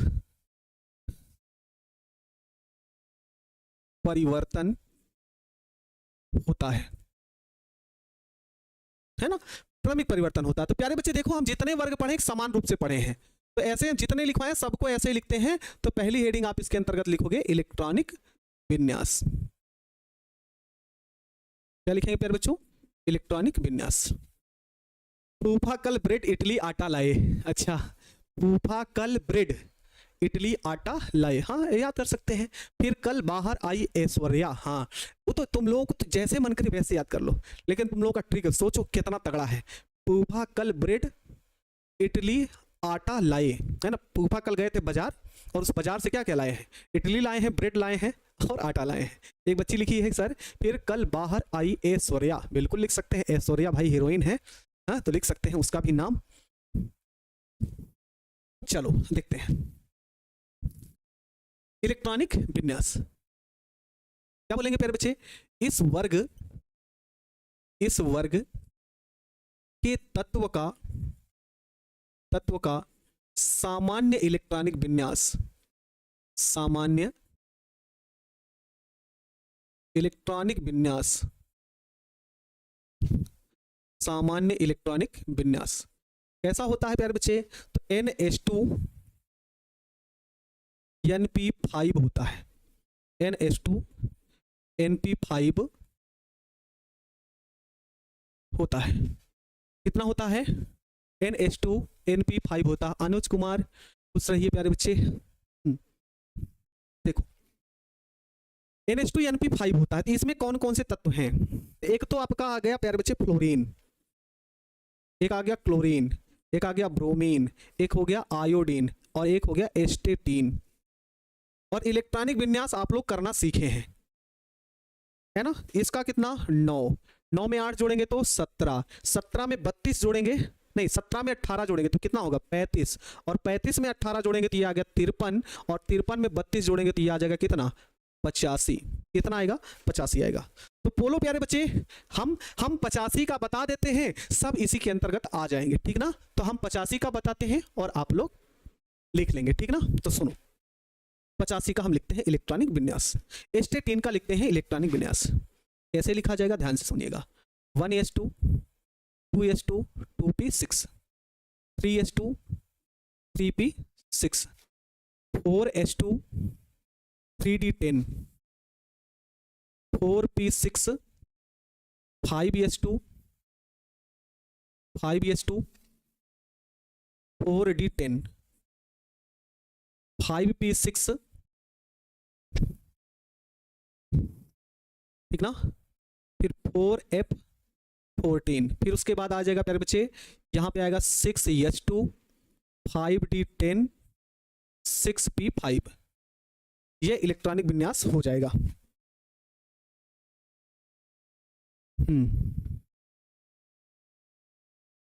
बिल्कुल। अब ये हम 85 का कर चुके हैं तो आप उसको कर दीजिएगा। ठीक है, कर लेंगे ना, कर लेंगे प्यारे बच्चे। चलो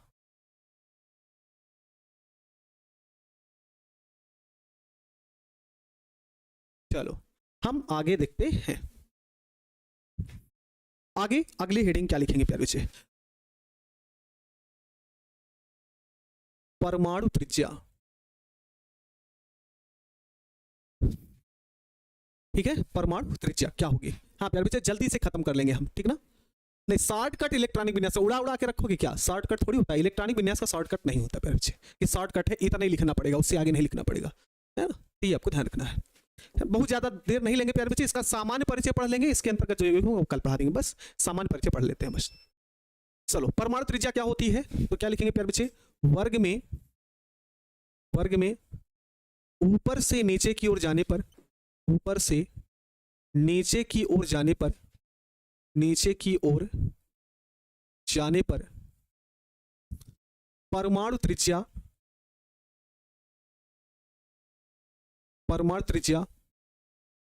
बढ़ती है, क्योंकि कोश की संख्या में वृद्धि होती है। बिल्कुल, है ना, 7:30 बजे तक, ठीक है 7:30 बजे तक क्लास ले लेंगे, हमको क्या करना है, ठीक ना। क्योंकि कोश की संख्या में वृद्धि होती है, कोश की संख्या में वृद्धि होती है, कोश की संख्या में क्या होती है प्यारे बच्चों, वृद्धि होती है। तो यहां पे क्या होगा, है ना, क्या होगा प्यारे बच्चे, यहाँ पे कोश की संख्या में वृद्धि होने के लिए बोल रहा है। तो आप जानते हैं कि वर्ग में ऊपर से नीचे की ओर चलते हैं, तो यहाँ होता है एफ, सीएल होता है, बीआर होता है, आई होता है ना, यहाँ पे एटी होता है। ठीक है, तो जो सबसे बड़ा आकार क्या होता है, ऊपर से नीचे की ओर आते हो, किसके आते हो, ऊपर से नीचे की ओर आते हो प्यारे बच्चे। तो क्या लिखेंगे, एफ हो गया, फिर उसके बाद हो गया सीएल, फिर उसके बाद हो गया प्यारे बच्चे बीआर, फिर आई हो गया, सबसे लास्ट में आपका एटी आता है। तो ये आपका हो जाता है क्या प्यारे बच्चे, परमाणु त्रिज्या का क्रम।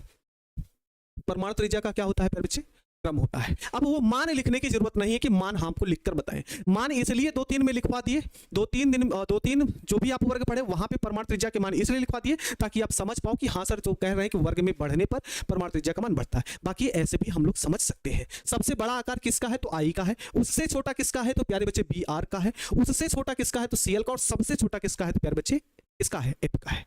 ये आपको याद रखना है, ठीक है प्यारे बच्चे, ऐसे हो जाएगा। दूसरी हेडिंग क्या होगी प्यारे बच्चे, यहाँ पे तो आयनन विभव की हो जाएगी। ठीक है, ये 80 नहीं लिखना है, ना लिखो, क्योंकि हैलोजन श्रेणी में वो रख दिया गया है, लेकिन हैलोजन तत्व नहीं कहते, तो 80 को छोड़ ही दो प्यारे बच्चे। ठीक है ना। अगर आपसे कोई पूछे कि सर हैलोजन श्रेणी में है ना, हैलोजन श्रेणी में तो वर्ग रखा गया है कि हैलोजन श्रेणी को बोलते हैं, लेकिन हैलोजन तत्व की संख्या कुल 4 ही होती है।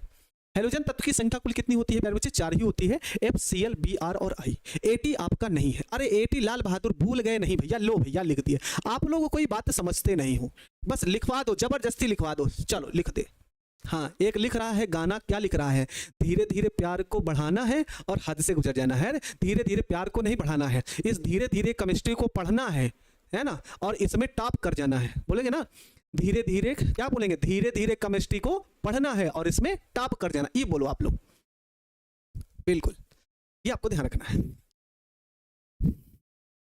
अगला क्या होगा इसके अंतर्गत? ये दूसरा था। तीसरा पॉइंट, आयनन विभव।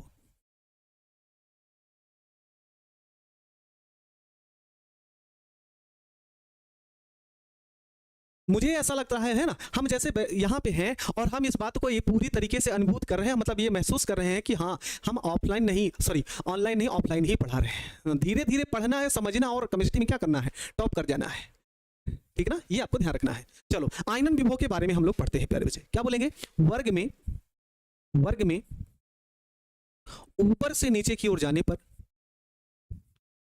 ऊपर से नीचे की ओर जाने पर, नीचे की ओर जाने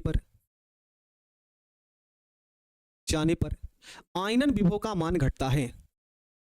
आयनन विभव का मान घटता है, विभव का मान घटता है, क्योंकि परमाणु त्रिज्या बढ़ती है,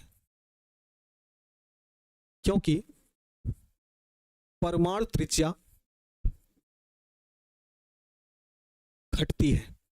तो परमाणु त्रिज्या बढ़ती है भैया, घटती ले बोल दे रहे हैं, परमाणु त्रिज्या बढ़ती है।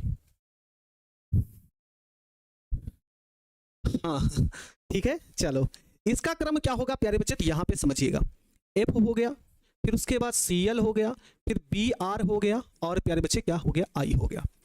देखो, सबसे ज्यादा आयनन विभव किसका है? F का है, और सबसे कम किसका है? I का है। ठीक है, समझ रहे हैं प्यारे बच्चे?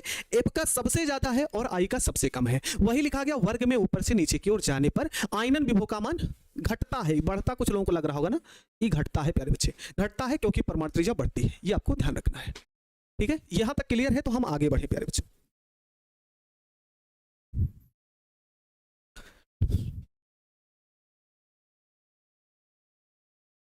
चलो आगे देखते हैं।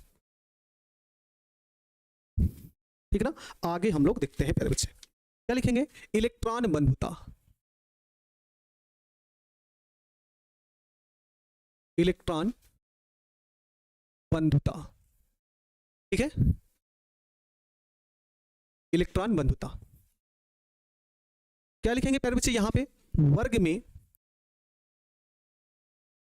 में ऊपर से नीचे की ओर जाने पर, ऊपर से नीचे की ओर जाने पर, ऊपर से नीचे की ओर जाने पर इलेक्ट्रॉन बंधुता घटती है। इलेक्ट्रॉन बंधुता घटती है।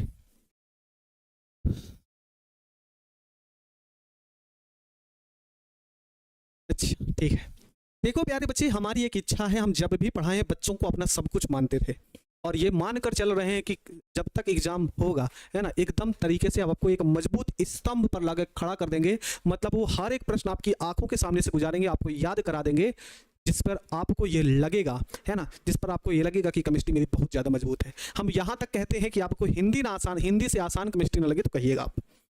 ठीक है, वर्ग में ऊपर से नीचे की ओर जाने पर हिंदी से भी आसान लगेगा, उसके लिए समय आने दीजिए। हिंदी से आसान आप बोलेंगे सर केमिस्ट्री आसान है। ठीक है, क्या बोलेंगे? वर्ग में ऊपर से नीचे की ओर जाने पर इलेक्ट्रॉन बंधुता घटती है। इसके लिए आपको थोड़ा सा मान लिखना पड़ेगा, क्योंकि यहां से एक अपवाद है। क्या है मेरे बच्चे? अपवाद है। उस अपवाद को पढ़ने के लिए यहां पे हम इसके नाम को लिखते हैं। यहां हो गया तत्व, और ये हो गई प्यारे बच्चों इलेक्ट्रॉन बंधुता। इलेक्ट्रॉन बंधुता। चलिए सभी प्यारे बच्चे इसका मान बताओ, क्या क्या मान होता है? FCl BrI, इसका मान बताओ आप लोग।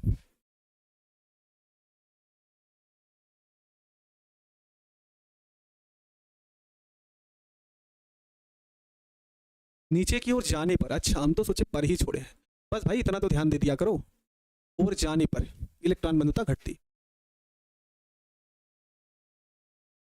मान बताना है आप सभी को। इसका मान 3.41 होगा, 3.61 होगा, और इसका मान 3.36 होगा, और इसका मान 3 कितना होगा प्यारे बच्चों, 06 होगा। बस खत्म है। हाँ, ये मान हो गया। अच्छा प्यारे बच्चे आप ध्यान से सुनो, यहां एक अपवाद खड़ा हो गया। अपवाद की कहानी क्या होनी चाहिए, है ना, हम आपसे बोले हैं ना सामान्य परिचय पढ़ा देंगे उसके बाद छोड़ देंगे। हाँ ये याद रखना है, छोड़ेंगे ना हम तेरा साथ और साथी मरते दम तक। चलो पढ़ो अब। यहां पे देख रहे हैं हमने लिखा वर्ग में ऊपर से नीचे की ओर जाने पर इलेक्ट्रॉन बंधुता घटती है। फ्लोरीन से हम कहां पे आते हैं प्यारे बच्चे, क्लोरीन पर। फ्लोरीन से कहां पर आते हैं, क्लोरीन पर। ये तो बढ़ रहा है, ये तो क्या है प्यारे बच्चे, बढ़ रहा है। होना किसका सबसे ज्यादा चाहिए, फ्लोरीन का। हो किसका सबसे ज्यादा गया, Cl का। और फिर आगे आप देख रहे हैं कि बराबर, मतलब घट रहा है ना। पहले यहां से सबसे ज्यादा F का होना चाहिए लेकिन हुआ Cl का, लेकिन बाद में धीरे धीरे कम हो रहा है। पहले F से Cl तक बढ़ा, बाद में घट रहा है। तो ये अपवाद की कंडीशन है। ये क्या है प्यारे बच्चे, अपवाद की कंडीशन है। हम ऐसा भी लिख सकते हैं, सुनो इसका प्रश्न ऐसे जवाब पूछ सकता है। प्रश्न क्या पूछ सकता है प्यारे बच्चे, Cl की इलेक्ट्रॉन बंधुता,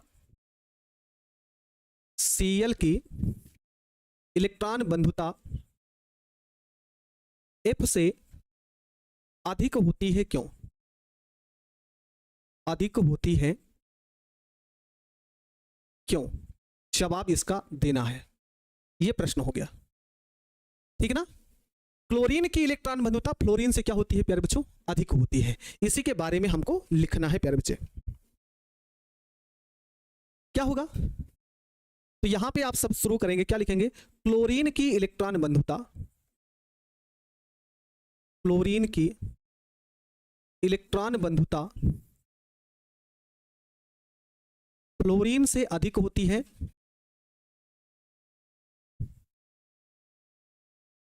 क्लोरीन की इलेक्ट्रॉन बंधुता, इलेक्ट्रॉन बंधुता फ्लोरीन से अधिक होती है क्योंकि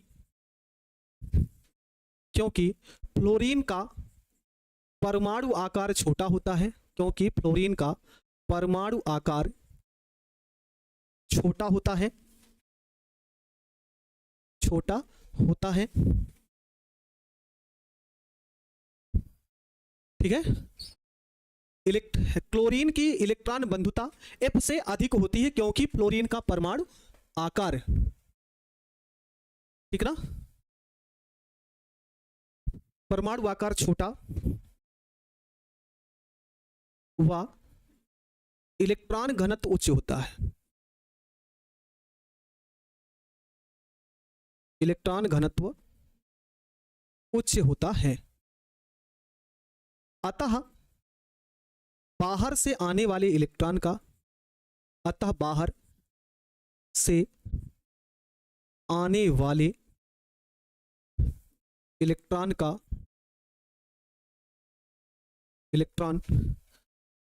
प्रतिकर्षण करता है, या प्रतिकर्षण करता, हाँ ऐसा लिख लेंगे, इलेक्ट्रॉन का प्रतिकर्षण करता है, प्रतिकर्षण करता है, प्रतिकर्षण होता है। इलेक्ट्रॉन बंधुता, यार थोड़ा सा ऐसे गलत हो गया था प्यारे बच्चे यहां पे। क्या भाई आप लोग भी एकदम से लिख देते हैं इलेक्ट्रॉन बंधुता, वो थोड़ा सा बंधुता भूल चुके थे प्यारे बच्चे। अब तमाम बच्चे ऐसा पूछेंगे सर ऐसा हुआ कैसे, तो हम आपको बताते हैं, हम आपको बताते हैं कैसे हुआ था ये कहानी। देखो ये F की संरचना इसी तरीके से, 2 ही कक्षक होगा, लेकिन जैसे ही क्लोरीन में पहुंचेंगे तो इसके पास 3 कक्षक होते हैं। और इलेक्ट्रॉन बंधुता का मतलब होता है इलेक्ट्रॉन को ग्रहण करने की क्षमता। इलेक्ट्रॉन का मतलब होता क्या है, इलेक्ट्रॉन बंधुता का मतलब होता है इलेक्ट्रॉन को ग्रहण करने की क्षमता। तो ये जो F परमाणु है इस इलेक्ट्रॉन को अपनी ओर खींचेगा, लेकिन होगा क्या कि इसका आकार इतना छोटा होता है, इतना छोटा होता है कि यहां पे इसके बाहरी कोश में उपस्थित जो इलेक्ट्रॉन होते हैं इसको आकर्षित होने ही नहीं देते, ये प्रतिकर्षित हो देते हैं, ठीक ना, क्या होता है, इसको प्रतिकर्षित होने देते हैं। लेकिन Cl की कहानी कुछ अलग होती है। Cl का आकार इतना बड़ा होता है कि यह एक इलेक्ट्रॉन को आसानी से ग्रहण कर देती है, अर्थात इसको प्रतिकर्षित नहीं करती। यही कारण है कि क्लोरीन की इलेक्ट्रॉन बंधुता फ्लोरीन से क्या हो जाती है प्यारे बच्चे, अधिक होती है। इलेक्ट्रॉन आखिर दूर क्यों भाग जाता है, क्योंकि प्रतिकर्षण होता है प्यारे बच्चे। हाँ, ये आपको ध्यान रखना है, ठीक है, ये आपको ध्यान रखना है प्यारे बच्चे। तो यहाँ पे जो क्रम होगा वो कुछ इस तरीके से होगा। सबसे ज्यादा इलेक्ट्रॉन बंधुता किसकी होगी, तो Cl की, फिर F की होगी, सब उसके बाद कम किसकी होगी, F की होगी, फिर उसके बाद Br आएगा, और फिर उसके बाद क्या आएगा प्यारे बच्चे, I होगा। सबसे ज्यादा इलेक्ट्रॉन बंधुता किसकी, Cl की, उसके बाद F की, उसके सबसे ज्यादा Cl की, उससे कम F की, उससे कम Br की, और सबसे कम आयोडीन की। प्यारे बच्चे 7 बज रहे हैं और 15 तक लेने दीजिए ताकि इसका परिचय खत्म हो जाए, प्लीज प्यारे बच्चे, ठीक है ना।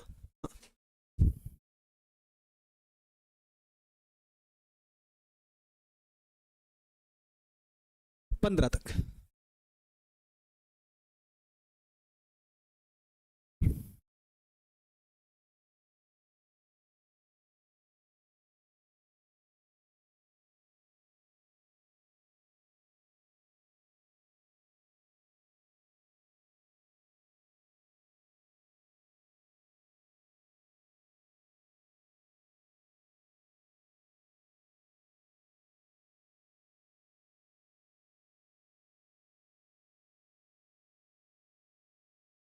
इसमें ज्यादातर बच्चे हैं कि सर रहने दीजिए, और कुछ लोग कहते हैं कि छोड़ दीजिए।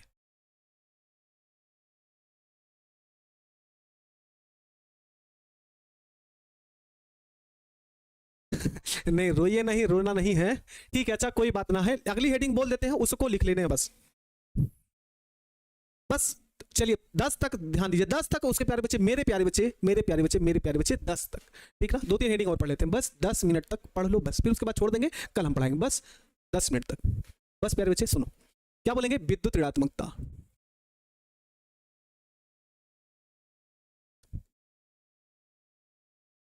विद्युत ऋणात्मकता, सुनो क्या बोलेंगे, वर्ग में ऊपर से नीचे की ओर जाने पर, ऊपर से नीचे की ओर जाने पर, नीचे की ओर, वर्ग में ऊपर से नीचे की ओर जाने पर विद्युत ऋणात्मकता का मान बढ़ता है। विद्युत ऋणात्मकता का मान बढ़ता है, का मान बढ़ता है। विद्युत ऋणात्मकता का क्या है प्यारे बच्चे, मान बढ़ता है।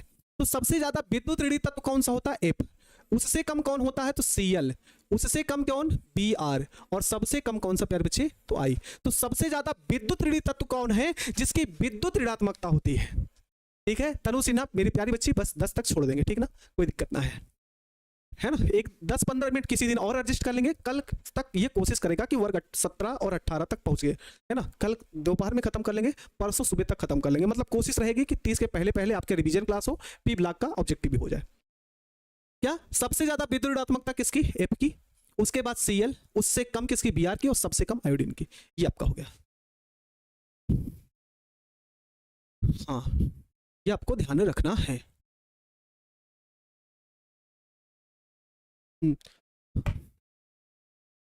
ठीक है, चलो आप होमवर्क दे देते हैं 5 क्वेश्चन आपके, फिर उसके बाद हम आगे बढ़ते हैं, फिर बंद कर देंगे। बस लो खुश हो जाओ तुम ही लोग, क्योंकि हम जानते हैं प्यारे बच्चे कि अगर बच्चे खुश हैं तो स्वाभाविक सी बात है कि आप एकदम बढ़िया है।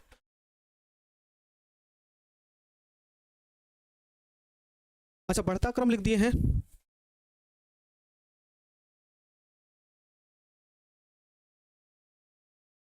ऐसे लिख लो ना, इसको लिख लो बढ़ता क्रम, ऐसे यहां पे लिख लो ऐसे बढ़ता क्रम, इससे आपको क्लियर होगा। भले यहां पे लिख, अच्छा ये चीज ओ होल यहां पे बढ़ता, मान बढ़ता है, जबकि यहां क्या लिखना चाहिए, घटता है, बिल्कुल अब सही है, सर घटेगा बिल्कुल। हाँ देखो अब ना, अब सही है प्यारे बच्चे, ये हाँ कम होता है, घटता है। अब क्वेश्चन लिखेंगे आप सब, चलो पहला प्रश्न आप सब लिखो। पहला प्रश्न क्या लिखेंगे आप लोग,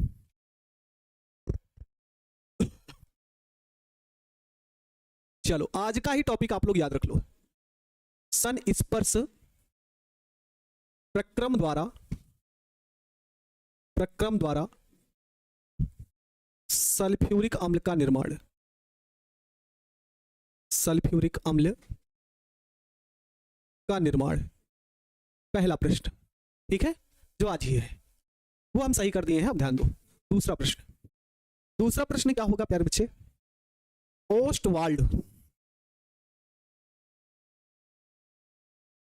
ओस्टवाल्ड प्रक्रम द्वारा नाइट्रिक अम्ल HNO3 का निर्माण। ये दो ही क्वेश्चन आज आप लोग बेहतरीन तरीके से याद रख लीजिएगा। एक और ले लीजिए, तीनों लॉन्ग ही क्वेश्चन दे रहे हैं प्यारे बच्चे। अमोनिया हैबर विधि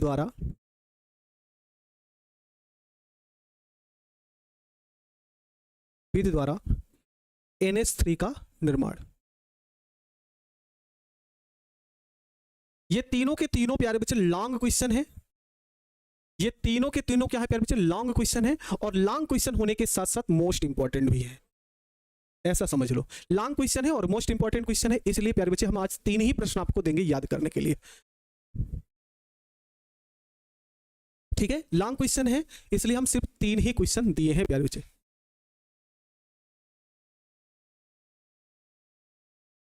हाँ, एक लिख रहा है कि सर एक बात बताइए, बताओ बताओ क्या पूछ रहे हैं आप लोग? ठीक है, लॉन्ग क्वेश्चन है, तीनों लॉन्ग क्वेश्चन है प्यारे बच्चे, इसलिए थोड़ा सा 3 ही क्वेश्चन आपको दिए हैं। बताओ क्या क्या पूछ रहे हैं आप लोग? बस प्यारे बच्चे मुश्किल से दो लेक्चर होगा, और 2 लेक्चर, ठीक ना। इसमें 3 शॉर्ट टॉपिक और बचे हैं, और अगला वाला एकदम छोटा सा। अब एक बच्चा अभी पूछ रहा सर जी कैसे हैं, बताइए। 2 घंटा हम पढ़ा दिए, नहीं पूछा।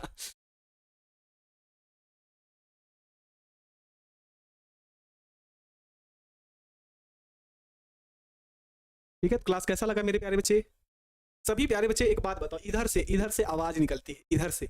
विश्वास मानिए कि पेपर तक हम धमाल मचाएंगे अगर आप लोग सपोर्ट और प्यार दर्शाए प्यारे बच्चे। तो इस बात को हम गारंटी देते हैं कि आपकी नजरों से हर वो क्वेश्चन आपकी नजरों से गुजार देंगे जो आपके पेपर में आने वाला है।